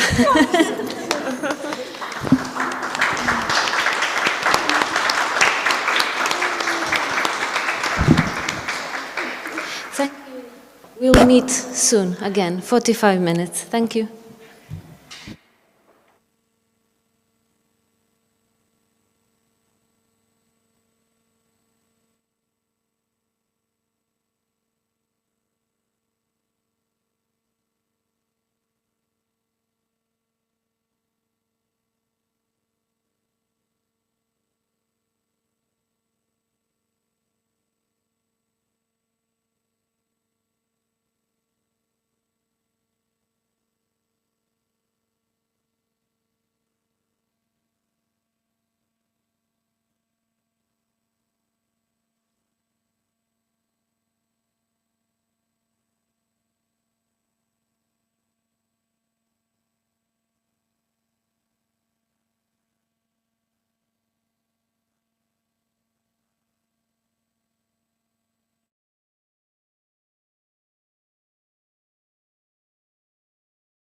We are at the opposite side of this semester.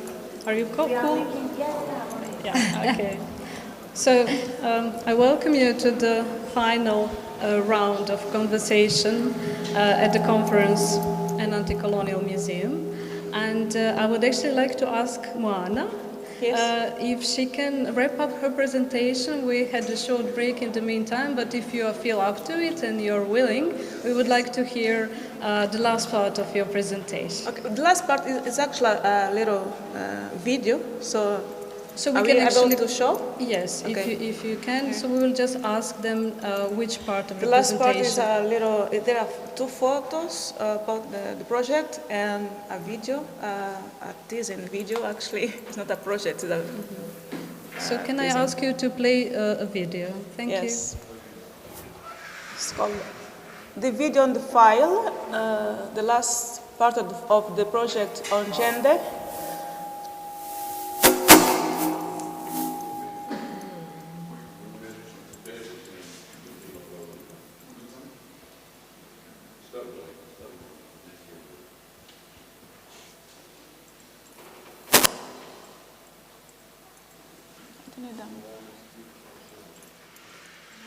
Is on?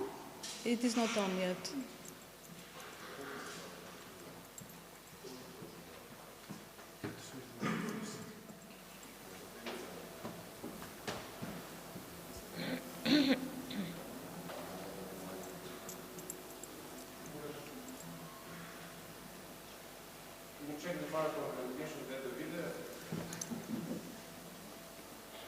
Yeah, this is the part. Can you play?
Well, this is the last part of the, before the crying, it's the last part. Can you pass? Yeah, maybe we'll resume at the end. Well, the video is, in the beginning of the video, there's a word, a phrase, o tempo kalele kamale. It means, is a tradition, the time doesn't erase memories. Or even if you don't want to speak about it, it is there. We need to speak about it. So it's about the memory and the healing, and the need for healing begins with the conversation, to accept what happened and heal. I won't cry again, don't worry. So the last is the fastest, the most recent one. I can show you much of the work because it's still, it will be exhibited next week in German, Berlin, in the Museum of Berlin, so I can show you much of the work. So this is called Place of Belonging. It's about memory and the restitution of the Shibinda Ilunga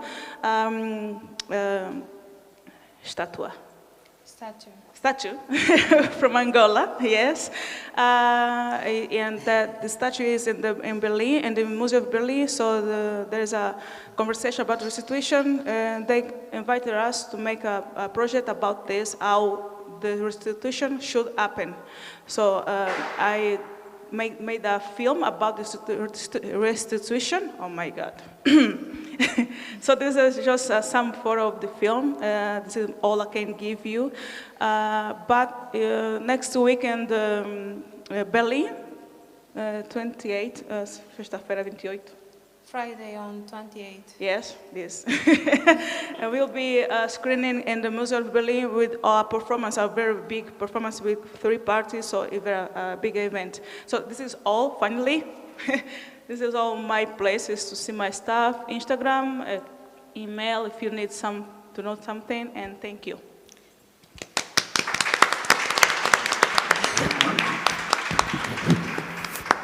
Thank you very much, Mwana.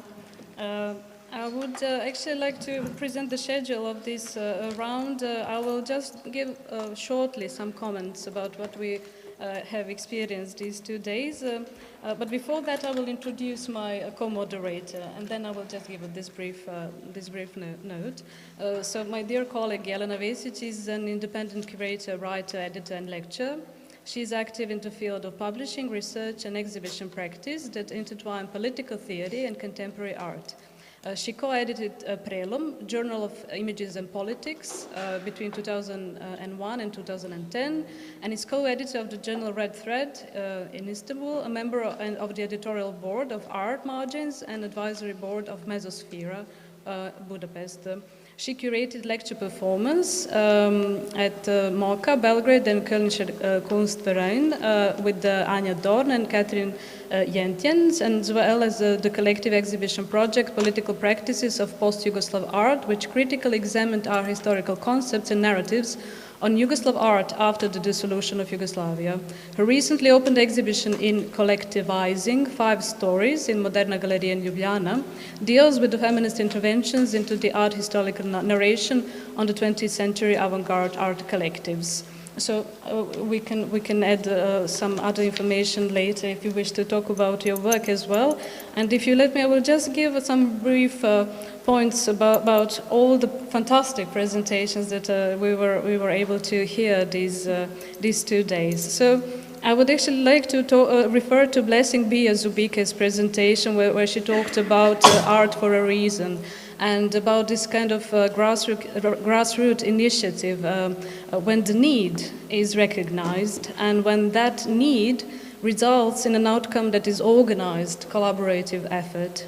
And an important issue that she mentioned and that came up in a lot of other presentations is not only who is given place or space for speaking out or expressing through their work and artwork, but also who gets paid for this work.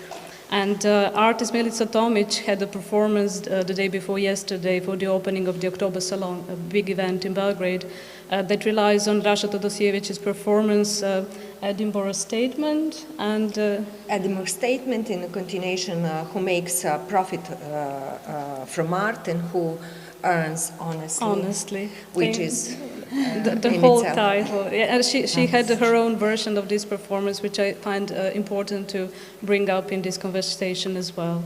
Now, going back to presentations, I would like to bring back also Dubravka's presentation yesterday, and it is also about decision-making in museums and how they function. And I find her example of actually bringing the architectural part of the building inside another architectural construction, let's say, so it is in a way devouring one architectural piece inside another, is a paramount example of that logic that museums are actually employing, and I think it is something that we need to ponder upon a little bit. It is also part of such knowledge and reality production that what Katarina Zdjelar referred to as science fiction, of this production of almost sort of science fiction that we tend to believe in. And what is intriguing, however, is how and why museums, although already and repeatedly revealed as those producers of an image of the world that is always reflecting actually only those who created it, continues and is not abolished. And the reason for not abolishing, I also find in this panel that we were able to hear today, And that is, this is something I also remember from trauma therapy, and that is that sometimes we would rather negate ourselves than negate the world. We need the world as the place of safety, and we need to belong. And I think in this sense of belonging is also this our deep connection with the institutions that are in a way markers of this kind of safety and continuation. And I think that it is by no chance that trauma came up so many times in our conversations. So the world has to be seen as good, or at least safe, in order to survive. And museums make part of that network of safety that we tend to rely on in defining who we are. And this is perhaps why we are dealing with them. We want this image of the world to reflect ourselves. So it is a learned connection, as most of our social framework are, but it comes from our real need, a fundamental need, not only to feel physically safe, but also to feel socially, psychologically safe, and to survive as a person. So dealing with the museum like this, for example, this Museum of African Art, may not even be dealing with African art. It is in a sense dealing with our historical selves. So perhaps we actually need to recuperate this kind of, but also critically recuperate this image of our historical selves in order to take the place for ourselves. And but we do need, and we do it with the real pressing need, not only to understand who we are, but actually to emancipate and recognize the position we find ourselves in, the position that we are taking and perhaps not really recognizing. This has to do also with recognizing ourselves within the existing hierarchies of power. Including gender, racial, and other hierarchies that place a real responsibility before us to recognize the privilege that we take for granted sometimes, or many times, without even acknowledging or knowing, and that we use, and the way we use it, we have to be aware that there is always someone on the other end paying for it. So, in conclusion, can we think of museums as places of healing? I definitely think so, because we heard during these 2 days that all of the methodologies that we heard about, artistic, theoretical, curatorial, are actually trying to engage with spaces and places of museums in a transformative way. With this, I will leave the floor to Jelena to give her comment, and after this, I would kindly ask, after Jelena gives her comment, to actually include our participants who are on Zoom, and then we will come back to you. Thank you. So Jelena, the floor is yours.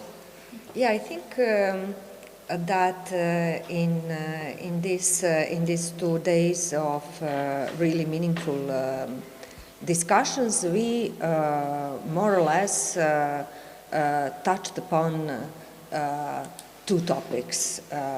One is that artist is going into a museum, into the archive, to make a certain correction, transformation for herself, for the institution, and for the society at large. Another one is that we should that museums are the product of knowledge, like of more abstract structures, and that therefore we should really do otherizing within the context of Eastern European art. And what's the politics of this otherizing, then othering, then I know that it is really reductionist practice, and I was always kind of close to the comment of one subversive artist and drawer, and the artist who is doing these small things, small comments.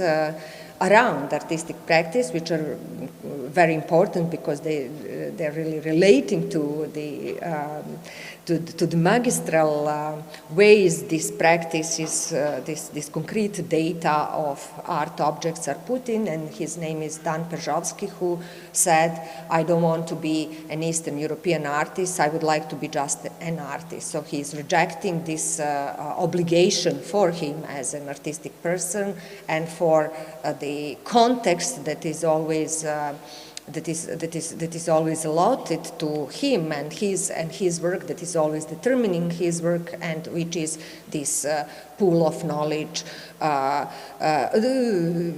almost mantra about an Eastern European art, that it was art which is contemporary art, which comes from the ground of the sphere that was kind of authoritarian and totalitarian because of this unhuman side of socialism, and all this, of course, comes as an ideology of post-1989, the ideology of the winners of the Cold War and the collapse of socialism.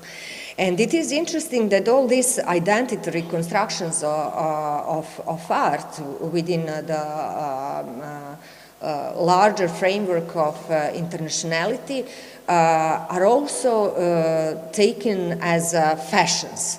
In the first decade of 2000s, it was a lot of debates about Eastern European art, and somehow this discourse is sort of placed at the center stage in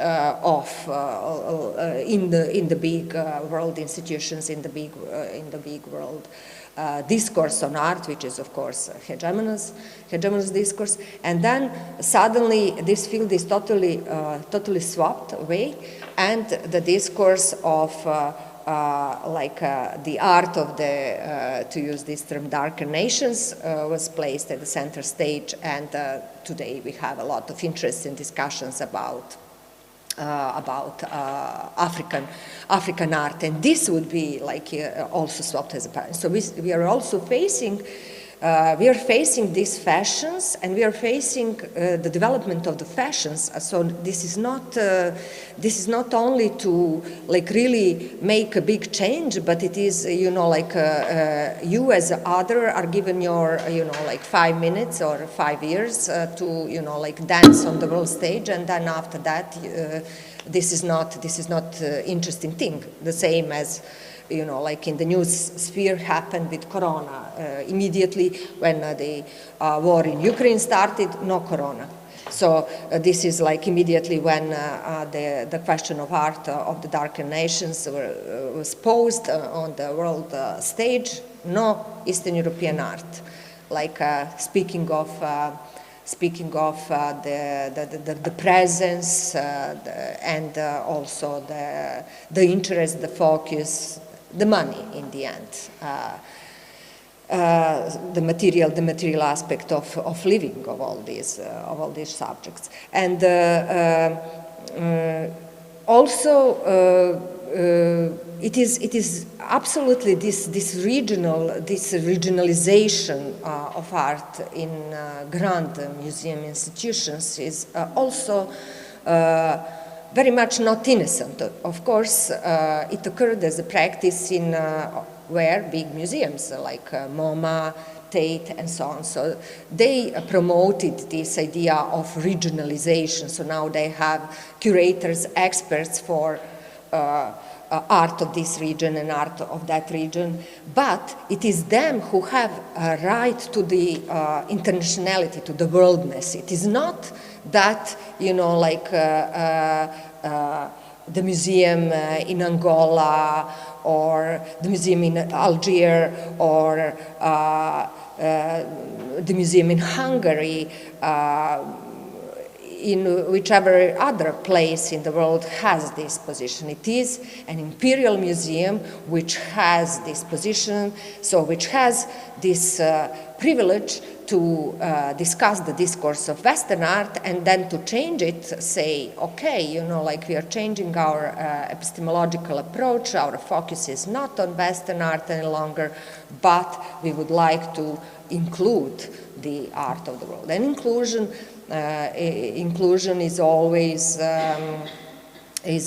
this double bind thing. There are advantages. It is better to be included than to be excluded, but there are also limitations because you're not dictating, you're not participating in the way that you are included. You're just included, and it is the imperial knowledge which knows that you should be included and which kind of guides your inclusion and interprets your inclusion and frames your inclusion and says in the end, okay, stop inclusion here, change it and replace it with something else. So this is the real material also arena where we and I'm very interested also from my own practice for the labor of independent, as we say, cultural workers. So those who are not affiliated with institutions and who produce content collectively through debates, through political networks and so on. And therefore, we're very much dependent on whether we are at the center stage or not.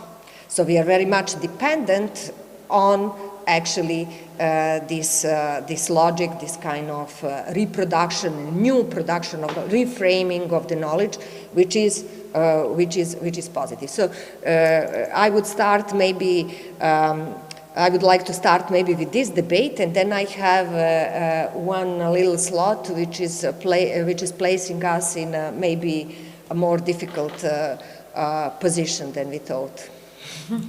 So is this your invitation for others to join in? And shall we start with the Zoom participants then, to see the feedback on your...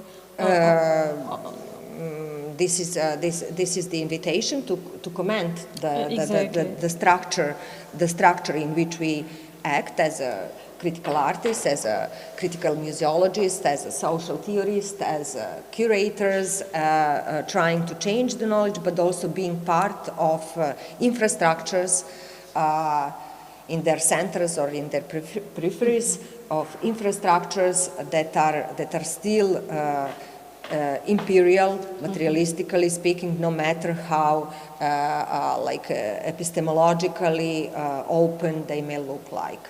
And this is one paradox which I think would be interesting to comment on, if you agree. Yes, I would like actually to ask the organization who is with us on Zoom, so that we can actually ask the comments first from Zoom and then here in brick and mortar environment.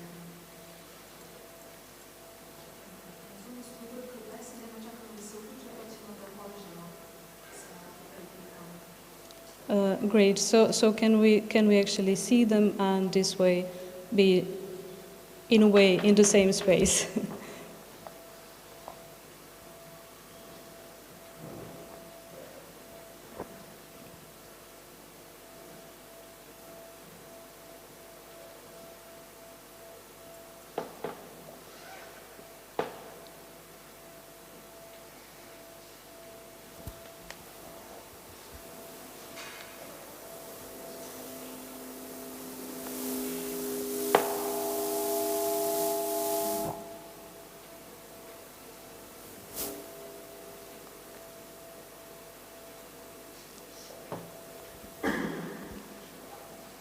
Maybe while we are waiting, one more comment from Dan Przalski, which is also relevant for us. Yes, go ahead. Is I'm not exotic, I'm exhausted. So we are seeing Dubravka now, and Dubravka, if you like, you can join first with your comment on Jelena's question, actually.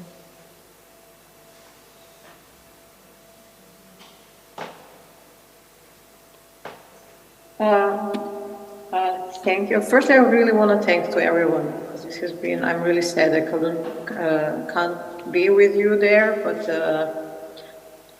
this has been really one of, like, I think such an important and incredible conversation, both yesterday and today. So thanks to all who have made this possible. And in a way, this conversation makes it like we are having this conversation in the museum, which is not necessarily about like finding like a minimum effort to the museum and then celebrating all museums are capable of changes. But I think that they are the infrastructure in a way that exists as physical spaces, and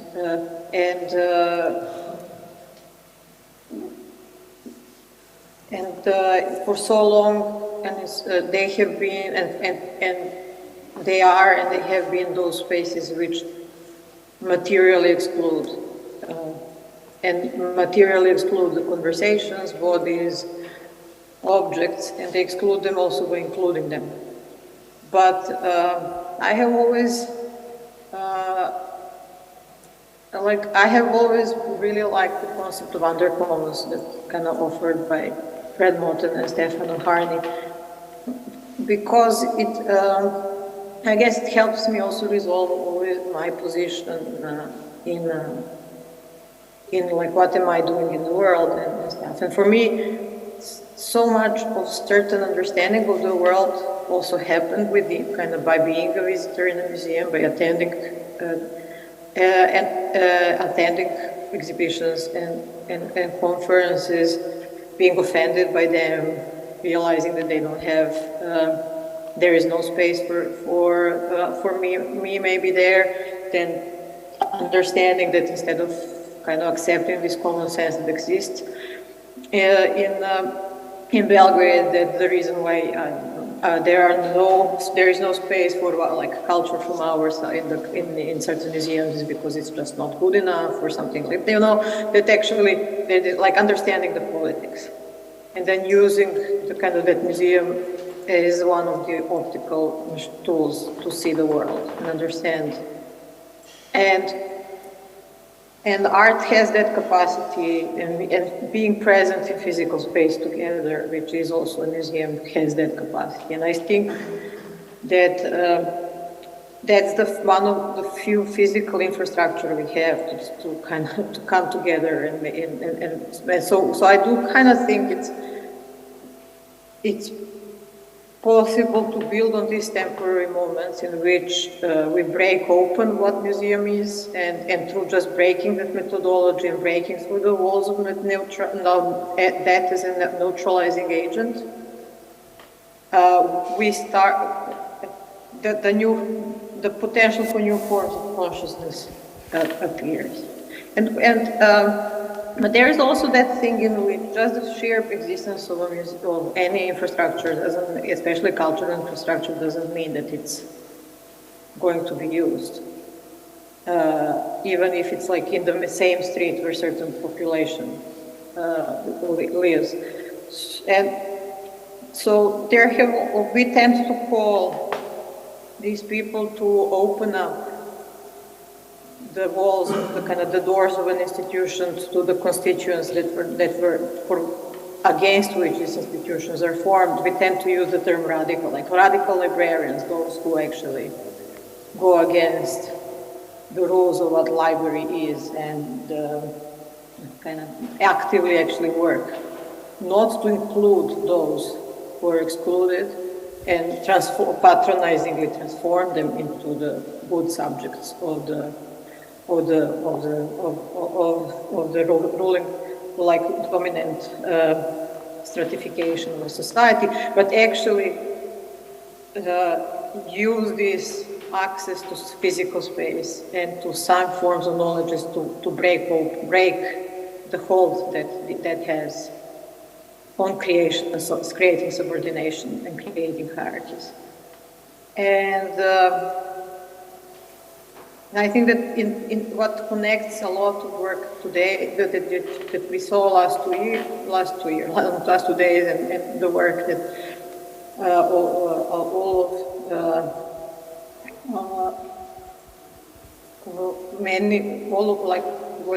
what I see in the work of everyone who's been speaking, and also knowing Anna, yours and Jelena's work, both Jelena Vesić and Jelena Savić, is really this belief in the capacity of that by being in a space together we can change.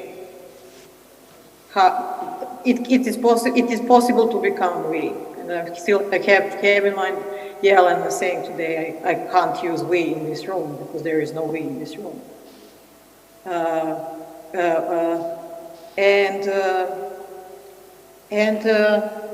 And I think that's become, and from the way I strongly believe that one of the ways to do this is by revealing, structuring, and how all these spaces work as technology, how knowledge works as technology, and through that's kind of the process, and why doing this together, a new form of consciousness can emerge.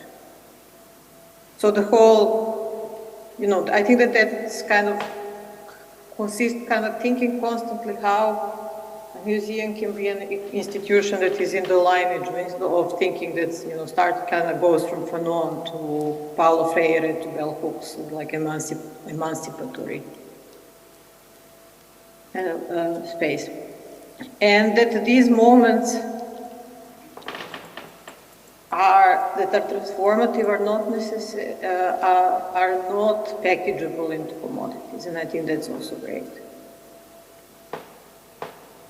because they resist this object they resist this need that they to a certain degree resist this capacity of museum to turn everything into musification by creating it into abstracted object.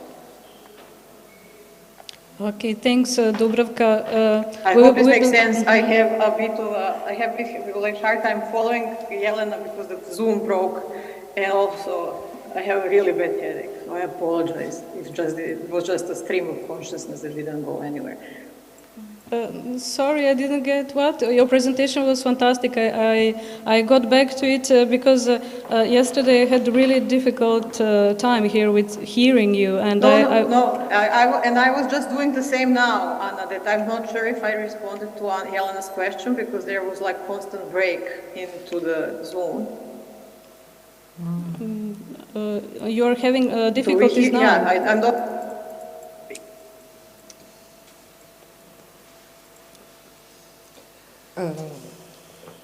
I didn't understand what Dubravka said the latest, but I understood her. I understood her comment, criticism, and call. And you are, Dubravka, very well connected. Actually, on the break, we've spoken in a smaller circle with Jelena Savić. Precisely about this potentiality and of course a big problem of we. So Jelena is it is not necessary that I say that, but just as a kind of confirmation in awareness, in a sharing of this moment of coming to certain knowledge. Yeah, that Jelena is also, in my feeling, very right with problematizing this we, because it is it is also neutralizing. In one hand, it's a neutralizing term that assumes that all of who are under this denominator of we has equal rights, agrees with is in an equal situation, which is actually never the case. And saying we quite often means saying human. And I mean, what Dubravka knows well, I had one lecture about discussing this vision of human, which very much, falls under the notion of we, created in actually 20th century, in the sense that we are using it today. The notion of we, like we the humans, the pioneer plaque that's sent into the space as a sign of the human species inhabiting the earth, and there we see like white man, okay, maybe not that white woman, but man does everything, so it's a very patriarchal. So we is problematic, we is very representative. But on the other hand, without this we-ness, we will eternally remain reduced to our individual selves, where we also can find some reasons, because the experiences are different. The belonging is in a way different, but in order to achieve some solidarity, to learn from each other, to show solidarity to other person, we somehow one should stay by and say it's you and me, it is we. So we is also important, and yeah, we had in the corners this small discussion about how should we use the term. So perhaps... But just before we go on with this question, I would actually like to hear everybody's response to your first question, and perhaps combined. And for this purpose, I will just ask if there is anybody else on Zoom to join us besides Dubravka. If not, then we will continue with Amina and Mwana and Jelena and Koštana. So I would ask Amina to actually give her impression, also perhaps response to Jelena's questions, but also your impression of other panels. I would share maybe my experience and my experience as an artist living between Paris and Algiers and facing two realities about how do we show art and how do we value art.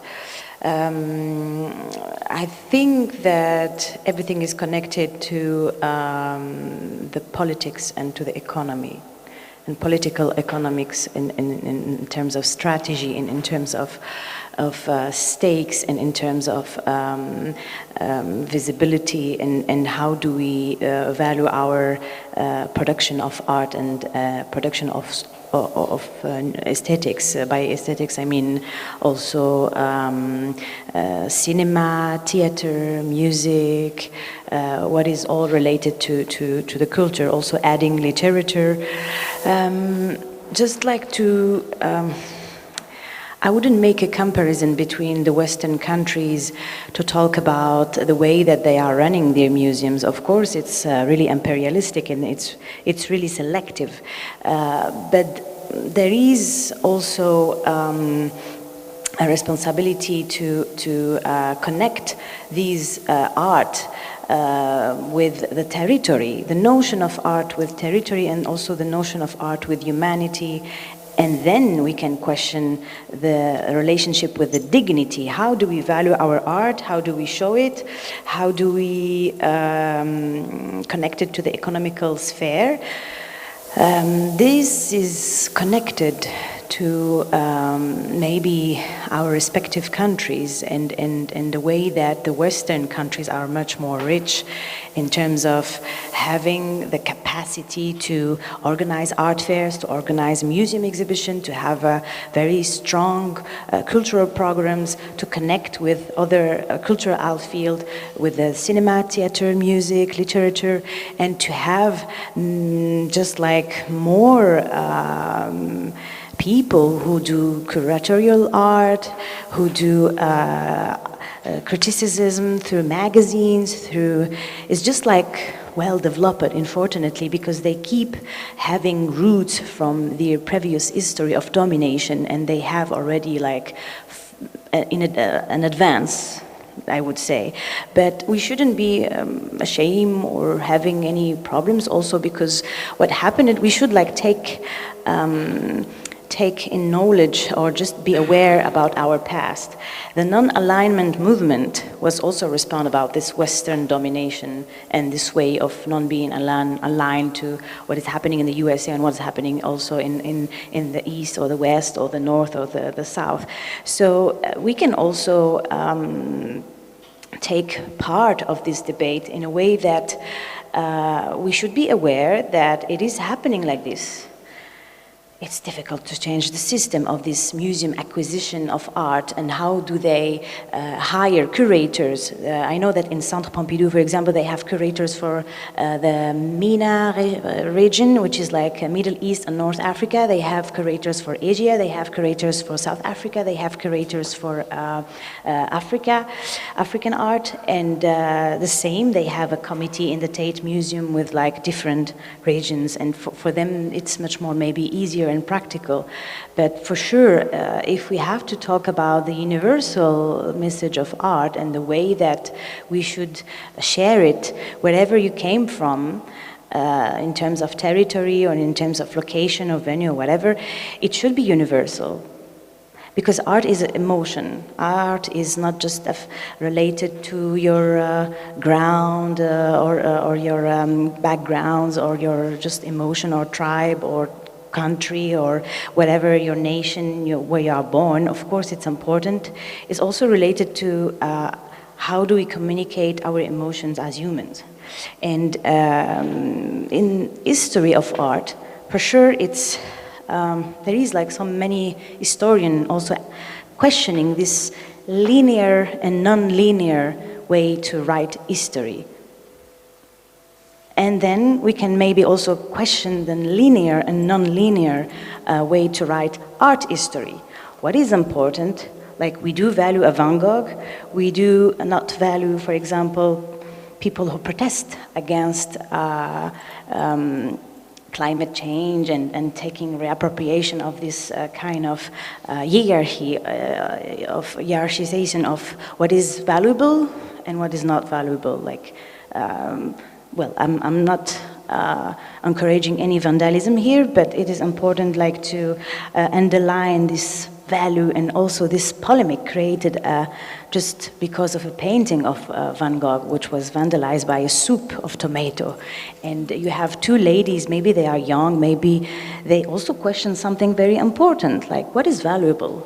Our lives, our future, or just like a piece of artworks that maybe was not valuable during the time when Van Gogh was alive, and now it's like framed and it's in a museum, and there is someone who is employed to restore or to do a work about communication or to do just a work to as a secure to have a value of this. And for sure there is consequences of the colonial history, and we have the responsibility as artists, curators, art critics, historian, directors of museums, director of ministry of, director of ministry, like a cabinet, you know, the minister of culture, also the people that works also around the Ministry of Culture, and also the politics. That is the question of the culture and how do we show it, how do we value it. But it's also the question of the economic. Who has the power of the money? If you have enough money, you can hire more curators, or you can receive like funds for your museum. You can have a better presentation, you can hire more curators, you can have like, I wouldn't say a better presentation, because I mean, it is made to value artworks or to value artifacts or to value like object of culture, but it is unfortunately related to economic process of how do we value also a local art scene, how do you interact with the international art scene by inviting international artists, how do you create a dialogue between an artist who is in Argentina and an artist who is in Algeria and an artist who is in Siberia in Russia, or an artist who is in France, or an artist who is in Australia. So how do we connect each other? This is a global village and we are all connected through Zoom during the conference or through internet.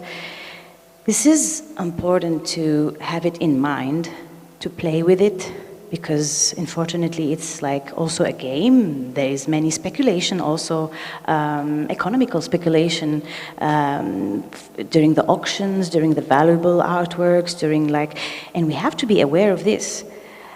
To be part of the system or to be part of that game requires some sacrifices. I left my country in Algeria because I was aware of this. And I had also the possibility to meet the right people. So having strategies, having a network, being aware of how the art world is functioning, is a first step to understand how it works. But after that, it's a lifetime struggle to be an artist and to be recognized and considered. This is my remarks. Thank you. Thank you. Mwana. So I need to hear the question of the topic, because Jelena will repeat. I lose some words in the translation. So. Yeah, there were basically two questions, so you can either combine or decide which one you feel closer to your current thinking about where you are in this like a larger system of artistic presentation, like, okay, your work goes to a certain stage which is pre-designed at the moment when you step there. So the question was the first question was about the identity, about our determination with identity politics, which also reduces us to the other, and how do you relate to these systems of recognition, institutional, and so on the larger art scene. And the second question, partly connected with the first one, is how or if we are constituting this we, or it's not possible. Yeah. About the we. Now I remember as a click when you said about it's possible to use the we because of you and me. So maybe we can use the we. I'm gonna start here and then travel from somewhere. About the we. And for example, I'm a photographer from Angola. I'm a new artist. I'm not a very experienced artist. I'm a self-taught artist, so I learn everything by searching for myself. I don't have money for books sometimes. I need to use the internet. So others works about the same subject. So my work starts with the other. Okay, I need others to begin my work, because without the others, I wouldn't do anything that I did since the beginning of my photography work. So the us, yes, can be, but we need really to understand the other is there, you and me, but in the sense that I'm learning to navigate in the world about this art stuff. So it's all new for me. Okay, I can say I learn with each project. For example, I learn from each work I have to do anything. Sometimes I learn new words from our project, exactly from our project, from words from the artist world. I don't know much actually, but the relationship exists. We can do better than this. Yesterday I was talking about, with Emma, about this relationship with institutions. How do we artists put in the institution, we are seen almost like an object of decoration. Yes, this is my artist. This is the one who works for me, and this is now, since you work with them, you are something, and then is another one. We need someone because we need to make profit of this, of it. So it's a strange relationship.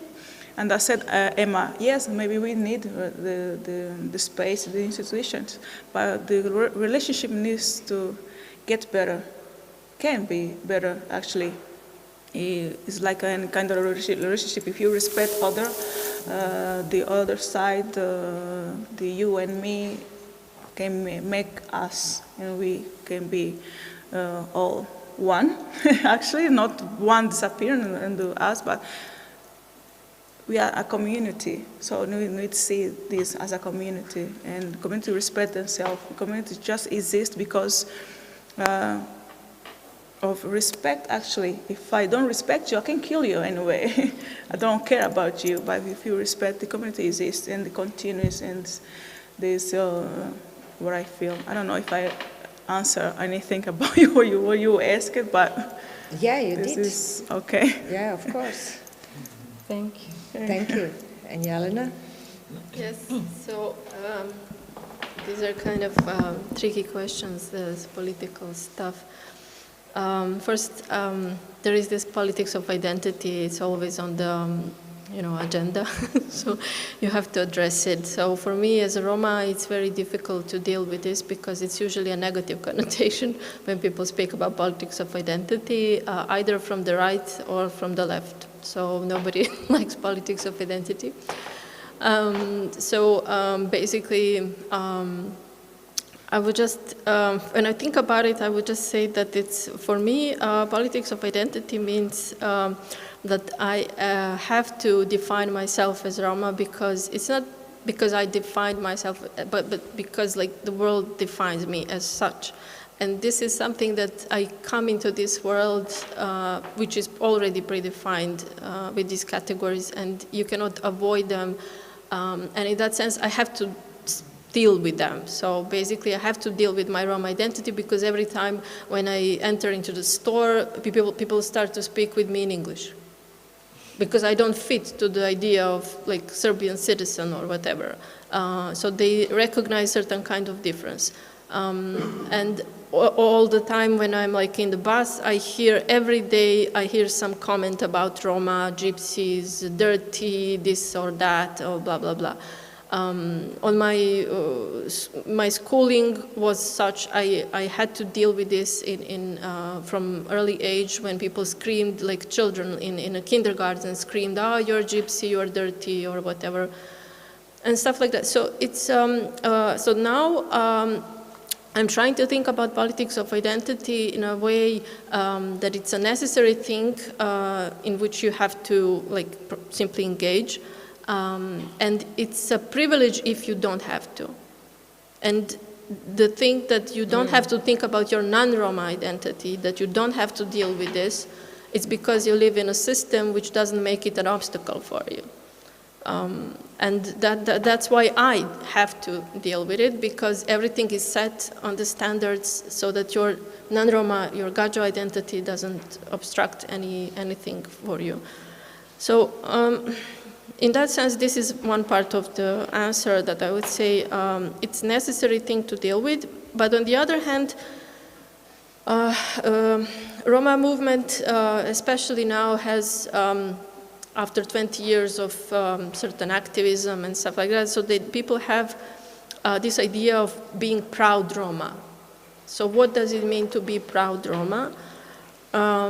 This is this is the problem when you have to put yourself also in a category of a certain Roma from the positive side. And now we come to these financial things that with simply money is lacking when we speak about civil society, and donors are like moving, they have another topic. Now migrations are more important issues than Roma issues or whatever. So if you don't have this money, then the politics of identity, which is, it builds on social activism, which is mostly donor-driven in Eastern Europe. Unfortunately, that's how it was. It's not just for Roma movement, it's for all social movements, basically. So there is lack of money, of course, and then you have much more opportunity to monopolize the production of the idea of certain identity. So I'm speaking now about Roma identity, but it can be also Roma art. I mean, it's not just that you have to be proud Roma, it means that you have your own culture, you have your own identity, your own history. So it's all manufactured now. It's a certain kind of production, and it's always a production. All culture basically goes through this process. And there are no really alternatives. What I see now is non-Roma art institutions, they don't even recognize Roma or whatever, but also during the history you can see this stereotypical images of Roma. So this is either they don't really deal with Roma, or they present very stereotypical images. And that goes through a long way through the history. And if you go through European museums also, you will find this kind of, there are some like research on that. So, but what I'm more curious is now like how to build these alternative images to the mainstream image of proud Roma. Because now there are certain kinds of identities. Of course, now they monopolize this image because there is money for this. So, and it comes into intersection with class and with the thing like how you actually include yourself, like how inclusion is done in the system.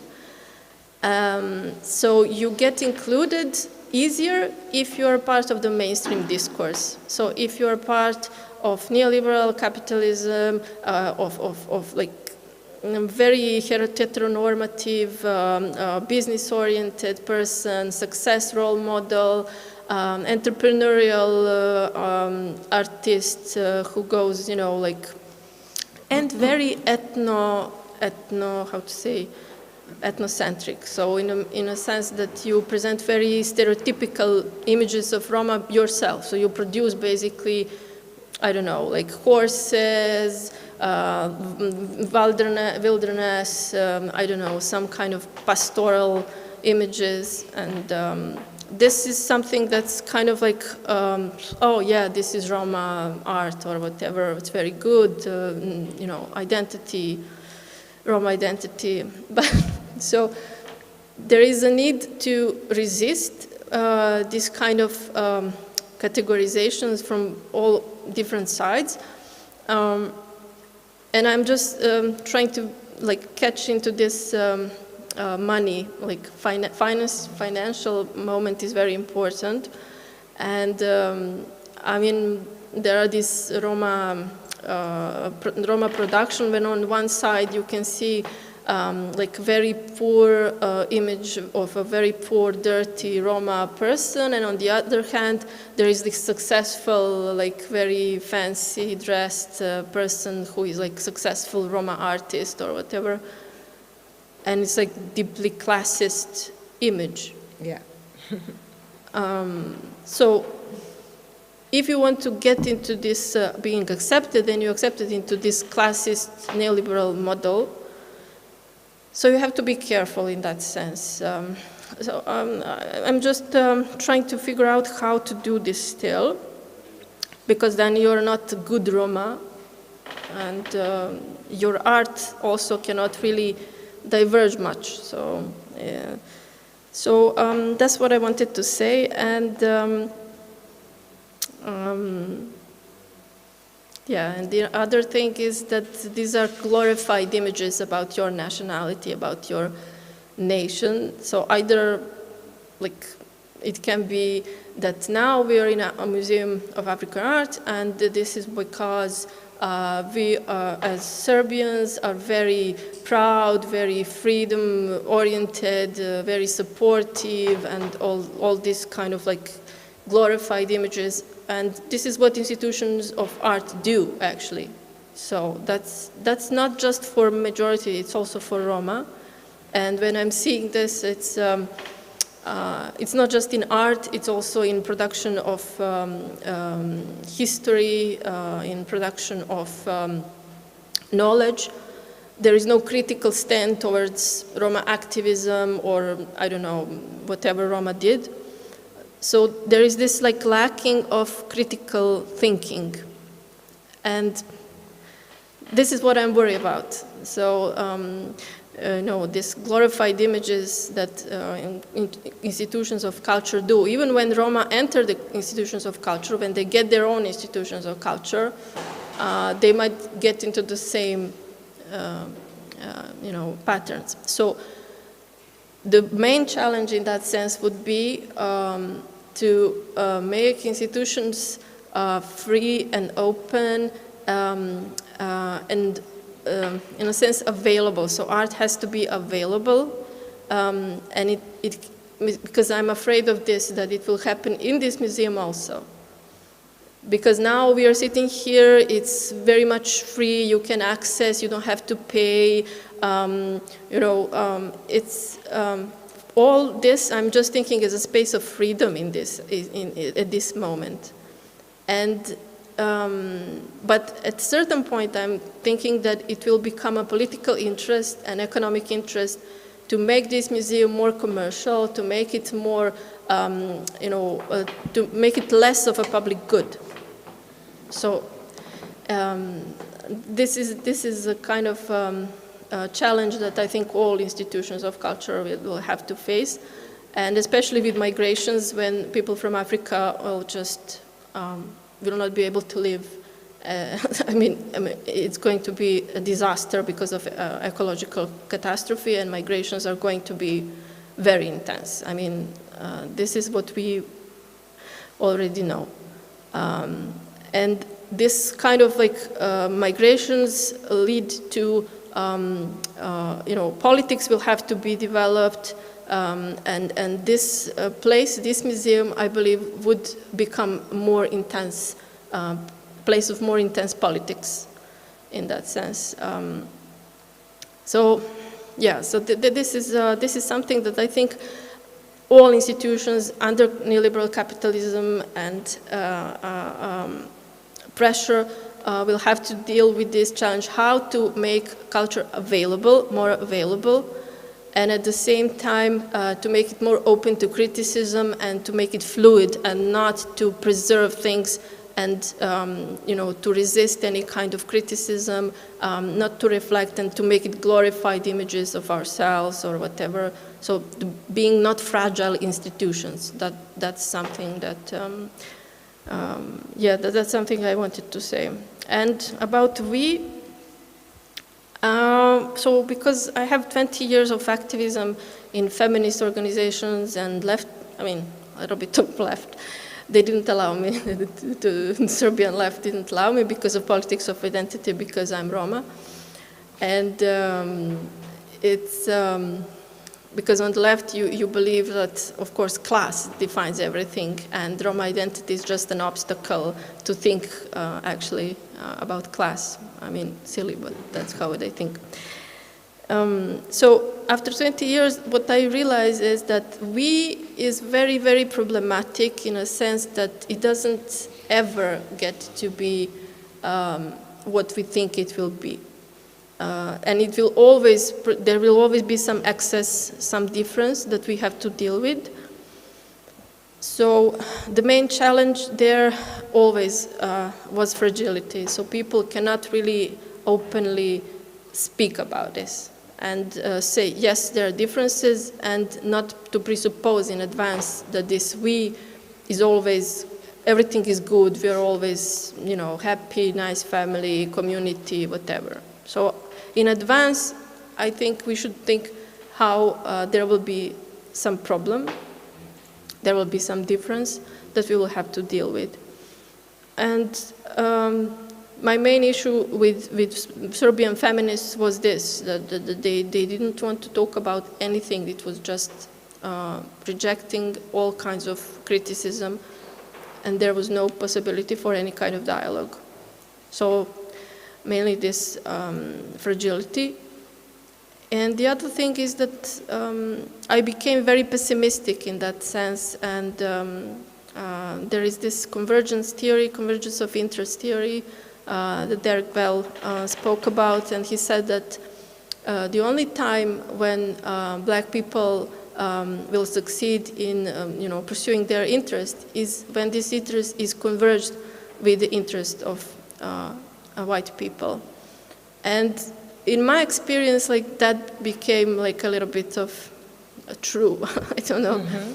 You know, only when some white person, non-Roma person, would say that, oh yeah, this is our joint interest, or if they would just legitimize me, and then the other white people, non-Roma people, would say, oh yeah, let's include her, or let's do something together or something. So for me, that was a bit, but maybe this is too pessimistic. So in a recent time, I started to go to these lectures about utopia. And this utopian thinking is really difficult. And I think it's very, at this point, I think it's absolutely necessary.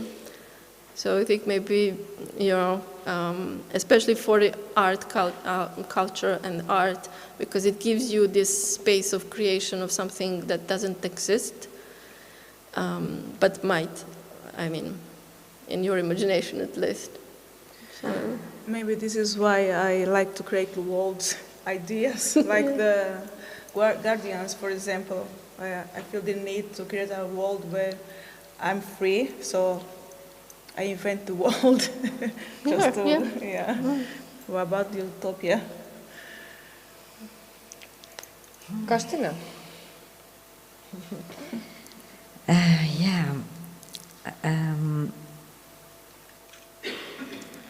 I would like to react to, I think, your second theme or point about inclusion and exclusion. I just had to think about the Venice and the Biennale, which is also a place of inclusion or exclusion. Like in the beginning, we just had like those important Western countries in Giardini, in one of the parts of the Biennale. Venice Biennale, so they all had their a place, and little by little new countries were coming, and countries were falling apart, so then there were even more and more smaller countries. And the interesting thing is that, like, these countries are somehow included, but they are still outside, or they have place outside further, or they have place somewhere in the city, but with interesting economical consequences, because these places are so much more expensive than the other ones. So it is very interesting, but I'm afraid, talking about we, that there will always be a very big part in the world which will be excluded. And I can talk about about my identity as an artist in diaspora. I'm from Bosnia and Herzegovina, from Sarajevo, living in the Netherlands for a long time. And yes, I had lots of experiences with being put in a certain frame which I really didn't think I fitted in, but somehow I had to.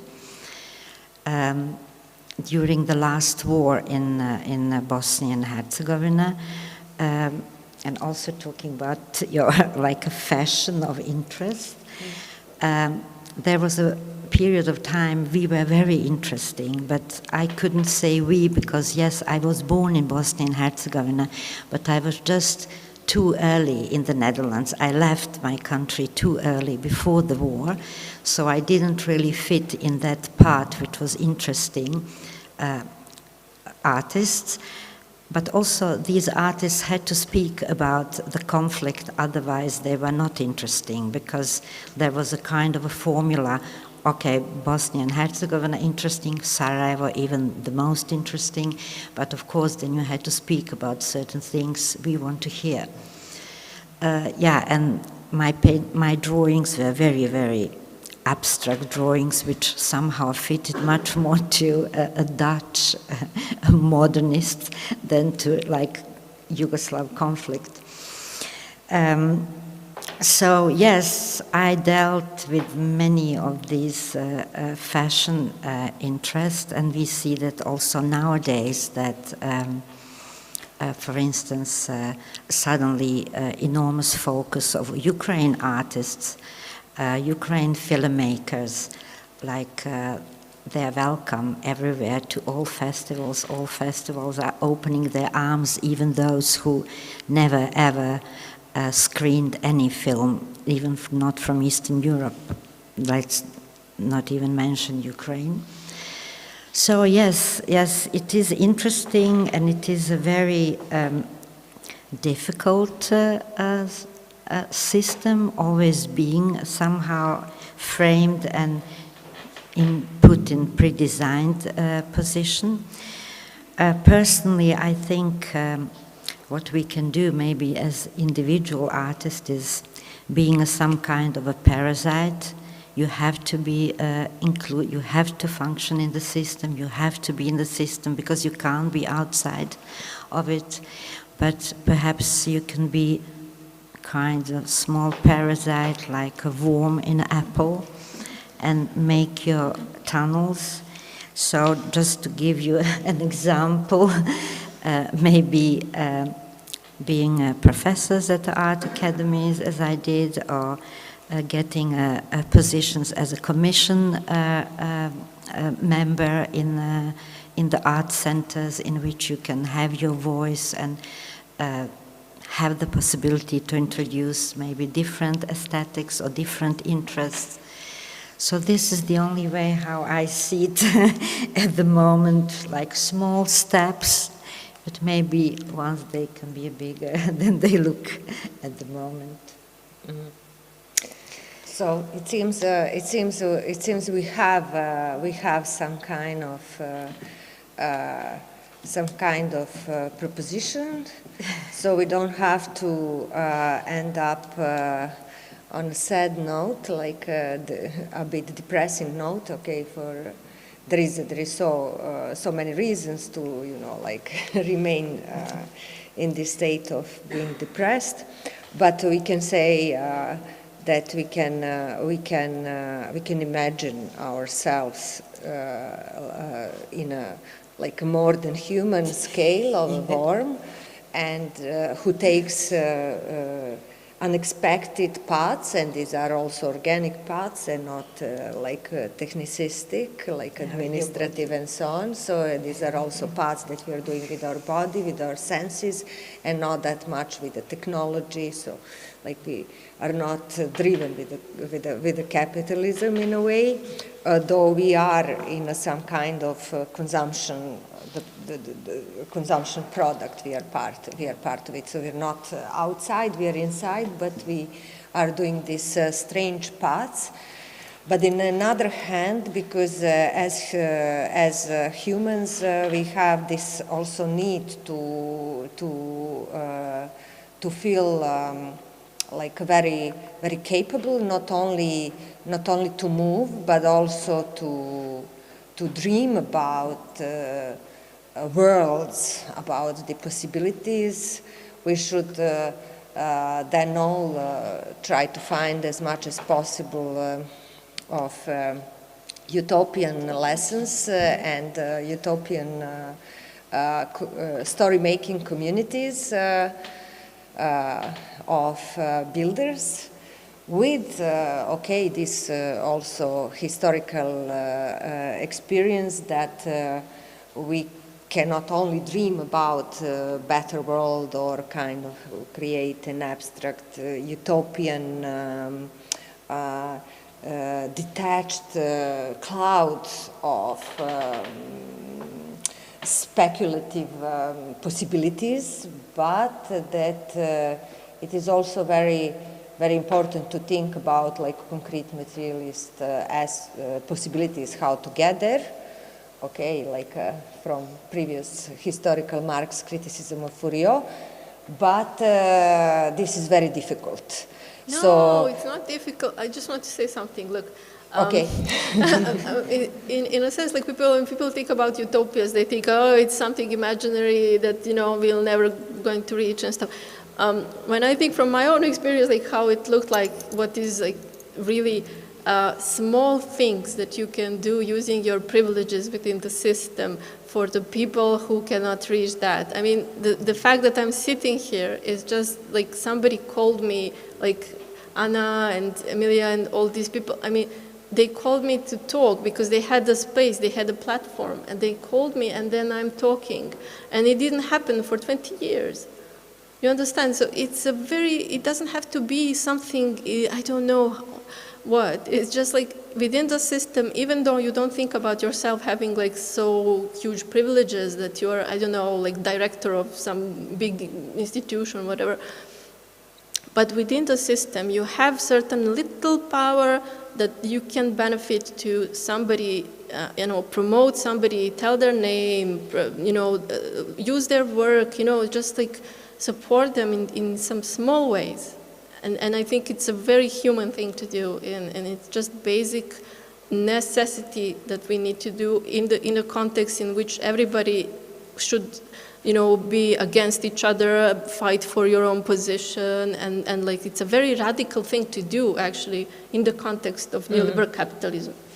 So that's what I wanted to say. It's not so difficult. Yeah. You just have to think about it. You were speaking about real utopias, and not this Fourier. Okay, Anna. No, just not to forget to give the word to the audience until we run out of the Zoom, because I'm sure that there will be some questions, but even if we run out of time with this tech support, we can, of course, continue the conversation. So I would actually ask the audience to pose the question, or questions if they like. I think we will have time for 3 quick questions, please.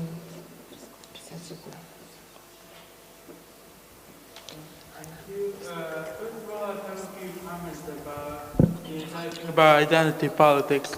My identity as a trans person shouldn't be a political thing. I should be able to have rights without having to fight for them on a daily basis. Then another thing that I wanted to mention, while I was researching trans artists for a seminar paper at my uni, I discovered that a lot of trans artists don't actually do representations of their transness, but deal with other topics because they don't want to be represented as solely trans people. So, but my questions are, do you think that we can actually create an anti-colonial society without ending capitalism? No. It's easy question. Very short answer. Okay. Thank you. Well, with the group, I guess. Okay. Who want to start? It's for the group, the question. Do you want to start? No, go. No, I don't want to start. Amina, please. You are. I'm sorry. Well, unfortunately, there is like some capitalist countries, just they exist, and we have to.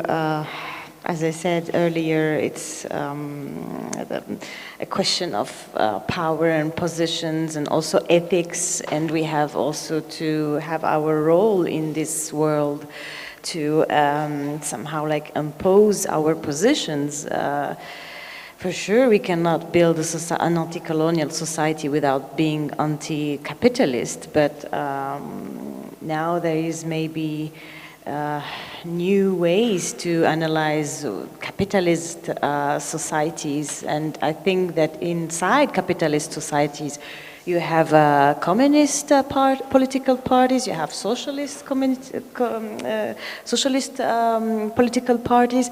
So, for example, like in France, there is like many struggle between the different political parties, which has they had a kind of ideologies that can be much more inclusive, and you have in France like people who are maybe from the right wing or the extreme right wing who are much more conservative, and these are ideologies and depend the country, depend the continent, depend the history of the country, are applied and are demonstrated in the institutional structure in a different way. I mean, it's inside a country you can have anti-capitalist people who are who disagree with this notion of individualism, competition, and non-solidarity, and to have like this position of repulsion of the otherness, this notion of not accepting the other one and just to do what you have to do because it's the competition of the capitalism. And I think we are nowadays in maybe what we call the end of the capitalism. There is in many countries, even what we call the capitalist countries, there is a real questioning about how can we behave as individuals in a society. I mean, it's not just even in my country, where I was born in Algeria, we are now maybe having some notions of capitalism, but it is hidden. It is maybe shown in a way which we call now neoliberalism. Liberalism. I mean, these are ideologies that navigate with different individuals in the society, and it is interesting to underline them and also to question them. And yeah, I mean, it's also a notion about who has the power and how do you apply it. For sure, I mean, it's difficult to answer that question, but as artists, I don't think we are parasite. I think that we are really necessary to the societies. Depend for sure where we are living, where we are applying our. But it's also but like parasite isn't necessary too. Yeah. I mean, it's but we should have a role in a way that I mean, I'm not saying about the parasite as a negative connotation, but I mean as individuals. I mean, there is like a way to have a position in a society, even for artists, even you are from Africa, or even if you are like in another country. I mean, we should just value our work because it's a work to have to create utopias, because it's a work to imagine another way to interact between individuals in the society. It is also a work to create aesthetics. It's also a work to analyze and to share like a vision of the society through artworks, through emotion, through human values. Human values are love, human values are hate, human values are joy, human values are sadness, human values are all these things that can be universal for any kind of human, wherever you came from. Each territory is different, has a different culture, has a different food, has a different color, forms to express how we are together. But I mean, we have, as humans, a trace to leave in this world. And I think that the power of art is to leave a trace. And I mean, this trace, you can value it in some capitalist countries with an institution who said, oh yeah, this is important, I have to frame it and to put it in an institution, and there will be a historian that study it, and they will student that will come from the school to see it, and the way that we value object, the way that we value also individuals' actions is really determinate the stakes, and also the way that we embed ourselves in the history. I think it's maybe it came from that, because now I see like this question that we are talking here are important, but it's also important to underline how we are connected. Now there is no excuses to see, oh, because I'm coming from a capitalist, or oh, because I'm coming from India, or oh, because I come from Africa. Well, for sure, excuses are human conditions are not easy, and you cannot move easily from a territory to another territory, because unfortunately you need a visa, or you need like permission to travel. Sometimes even like a lot of people doesn't have a passport to travel. The first step is like your government should give you the right to have a passport, and then the right to have a visa, and the right to have like, if you have enough money to travel, etc., etc. We are now connected, no excuses. But what we do with this connection of different human beings? Let's try to leave a trace. And but are you just talking to me about my parasite? Because I don't understand the I connection understood. Because the parasite also leaves traces, and there are also symbiotic parasites. So I mean, you can see it very complexly. Well, maybe I didn't express myself. Like I would like to be a virus. Yeah. To spread like the art around. Just another word. A parasite or a virus, like a organism. I mean, yeah. And just like to maybe add something about the notion of racism. I think this is part of violence, racism, the notion of race.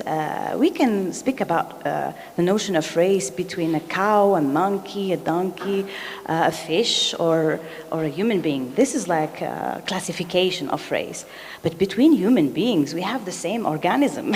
I mean, this notion of racism is, for me, ridiculous. But this is me, because I see it like this. I have like maybe this notion to study like science, etc. But unfortunately, it is from centuries and centuries that we are struggling with this idea of racism, with this idea of violence, with this idea of colonialism. So what we are doing is maybe try to deconstruct all these and create something else. Well, yes, we are aware there are no races, but we are very well aware that there is racism. So this is actually the question we're tackling, I think. So do we have more questions from the audience, please?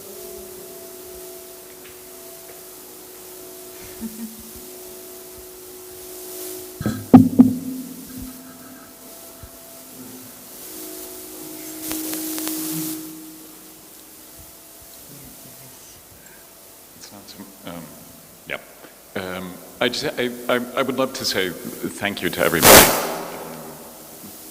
for the conversation that's happened, and to point to what I've learned about the Anticolonial Museum versus the Decolonial Museum and this project. Am I hold it this way?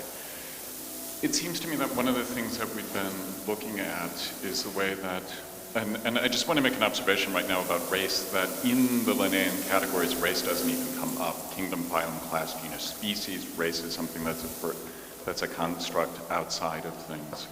And the work that you've been doing here is very important for us to get outside of that structure, because race and the racial category of the museum has been something about looking down upon people from a height of a presumed civilization. And I'm wondering about the ability to speak to each other at eye level, and if that's a principle that one can think about in terms of the Anti-Colonial Museum, because it feels to me that one of the things that I'm hearing here is the need to actually be interested in each other. And the museum as a space of social imaginary represents a place where people have to imagine that they have a relationship to each other, that they want to hear and learn something from the stories of each other. And it feels to me that there's something here about the artist, the curator, and the social space of the museum itself that's coming together. And I'm wondering if there might be some reflections on how all those three things, because we have artists who are creative curators, we have curators who are interested in artists, and we have people who are administering the space of the museum. And how might that work best and well together would be the final question that I would have out of everything I've heard over the last 2 days.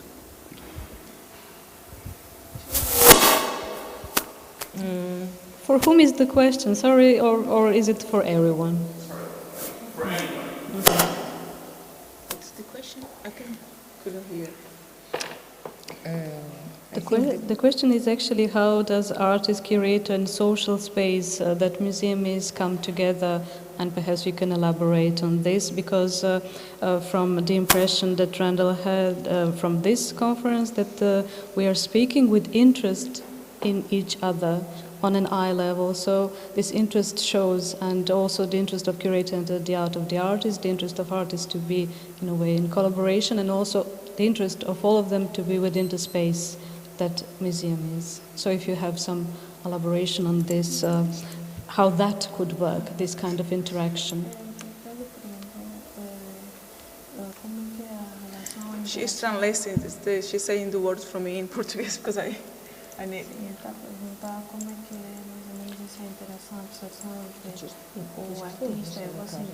Well, until we have a kind of definite answer from one of our participants, I would actually like to comment on our methodology that Emilia, Anna and I had for this panel.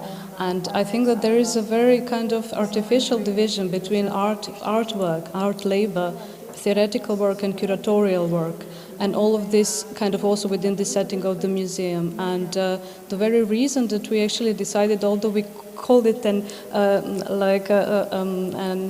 international scientific conference, because this is kind of gives it more value within the systems of value.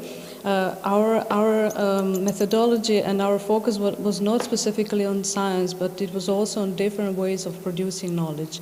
And I think this showed up within all three of the panels, that there are really different ways of being in the world, of expressing your worldview, different methodologies and different techniques to actually produce certain kind of knowledge that is not necessarily theoretical, curatorial, or simply artistic, but somewhere in between. So I would actually like to emphasize this kind of methodology that we had in mind by inviting our guests and speakers and lecturers, because all of them are somehow combining all of these roles in their work. So this is actually my impression, and I don't know if anybody wants to elaborate more on this.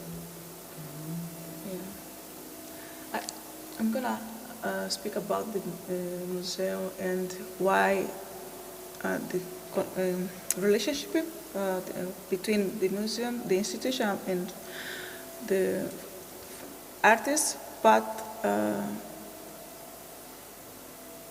I won't call art. What I'm trying to say is that, for example, we are talking about Anticolonial museum, how a museum becomes anti-colonial, for example. If we have all this artwork, you call artwork, I call everyday objects, for example. I don't know much of all art, because Africa is a very big continent. It's not a country, just please, is a continent. Yeah. So with 54 or 3, I don't remember now, 4 countries. So my country is just one on the continent, Angola, and I'm from there. I have my notion of one object, for example, here. I can speak about the object, and this is where I'm trying to get. How can a museum exist as anti-colonial if the object in the museum doesn't really transmit the real story about the object. Because, for example, this is a bench. It's not from Angola, no, that I know of, because Angola is big too.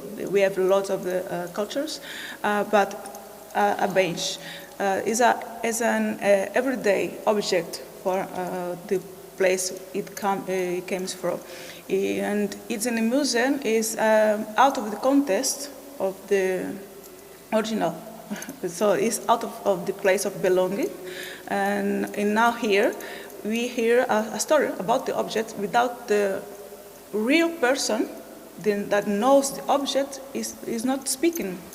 We don't hear the real person speaking about the object.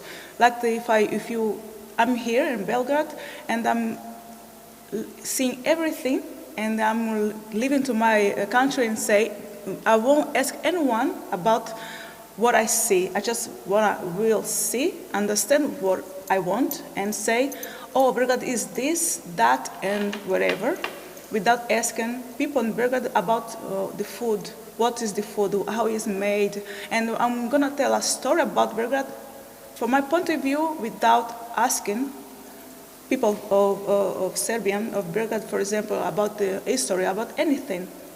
The drink, I don't know the name of the drink, but I like it. What's the name? Rakia. I love rakia.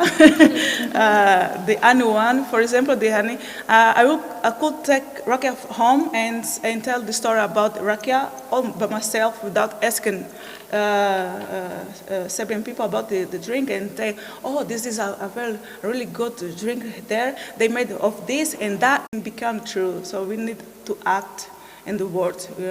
Really act, because we can talk and be here and streaming and whatever, but after that I'm going home and the story repeats itself, and nothing more than to spend time and energy.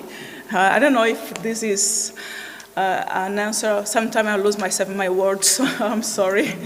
This makes sense actually, because it's important to take action from what is written or from what is told. And the necessary position is to question who is writing the history and who is writing the history of the other. Yeah, this is why I'm telling about the notion of otherness is important. So and also the notion of racism, because there is like a classification. Unfortunately, we have to talk about it. Even like from my personal point of view, there is not really like a real notion of racism to introduce between human beings, because it's like the same metabolism and it's the same race. This is how I see it personally, and somehow like it's important to question the history and to question also the traces that remain from that history. By traces I mean art, artifact, object, like to question from where it came and who brings them, and what is the discourse behind this artifact and this art, and why is here? What's how it came here? We need to talk about. If you have an object, at least tell the old story, the true story, without just telling the story that is more beautiful for you. Okay, because we really need to tell the story as it is. This is why it's hard to me, the project I made, the one because it is too real, but we don't talk about the memory. Because when we speak memory, I don't know how you feel this, but in Africa, I won't tell about Africa as a continent, but inside the culture I'm in, our memory making is not with walls. We don't have museums. We have living libraries, because they are the one gonna make me a library to the future. So we are community. We are the Kenga is these two. We are continuity and change, and at the same time without walls. We are community. We are people. So we need people to make museums. We don't need just objects. Yeah, you mean by the transmission of the memory is by an oral, yes. Oral and visual, actually. Yeah. There are a lot of ways, not just oral, because people used to, I know the other side, the Western side, see Africa as, memory of Africa is like a weak memory. It's not weak. We don't really need walls to make a museum. We have memory. We have been a lot of ways to make memory. The dance is memory. The spirituality is memory. So when this is about the restitution, as the way the methods of restitution is, who is telling about restitution? Who is defining the rules of restitutions? Why are the rules these rules?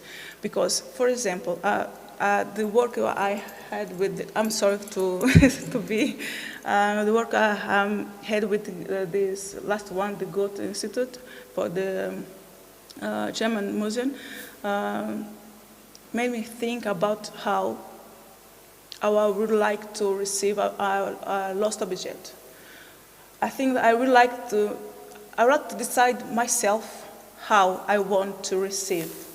I don't want to hear the people talking the object to say, I will give you the object if you can keep it in this place. No, I want to, even if I burn the object after, this is my decision. Because the way I keep memory is my decision. It's not your decision to decide how I'm gonna have my object back.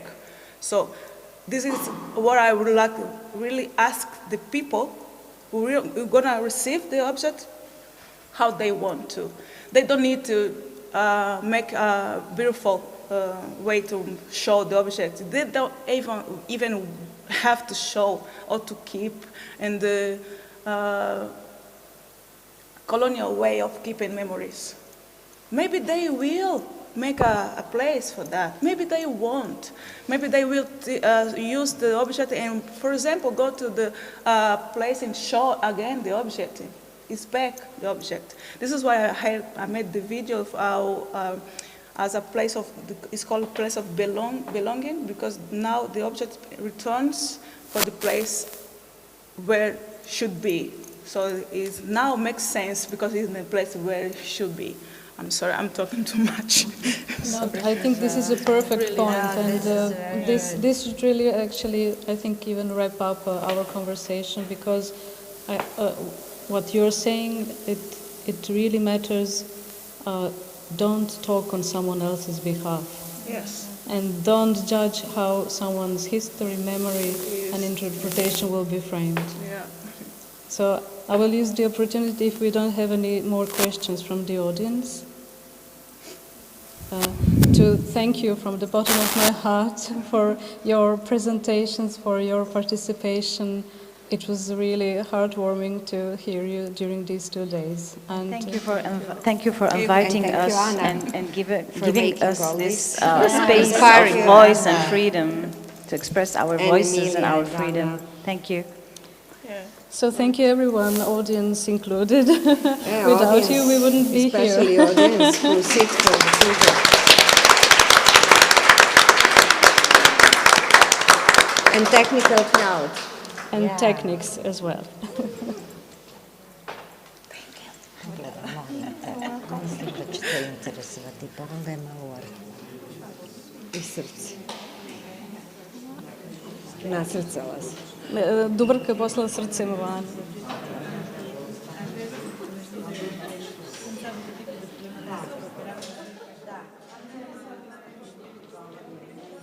Dobro, bolje je da smo malo više dali kao njima.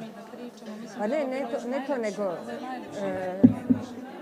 Misliš, a? Pitanje su super bilo, mislim da si lijepo si kanalisala razgovor, vrlo bitna stvar.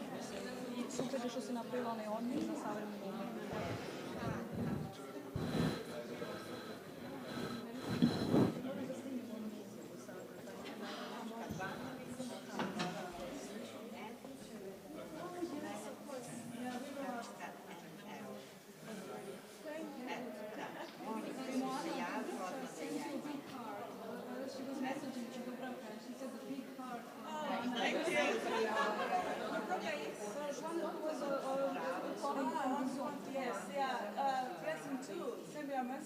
Instagram and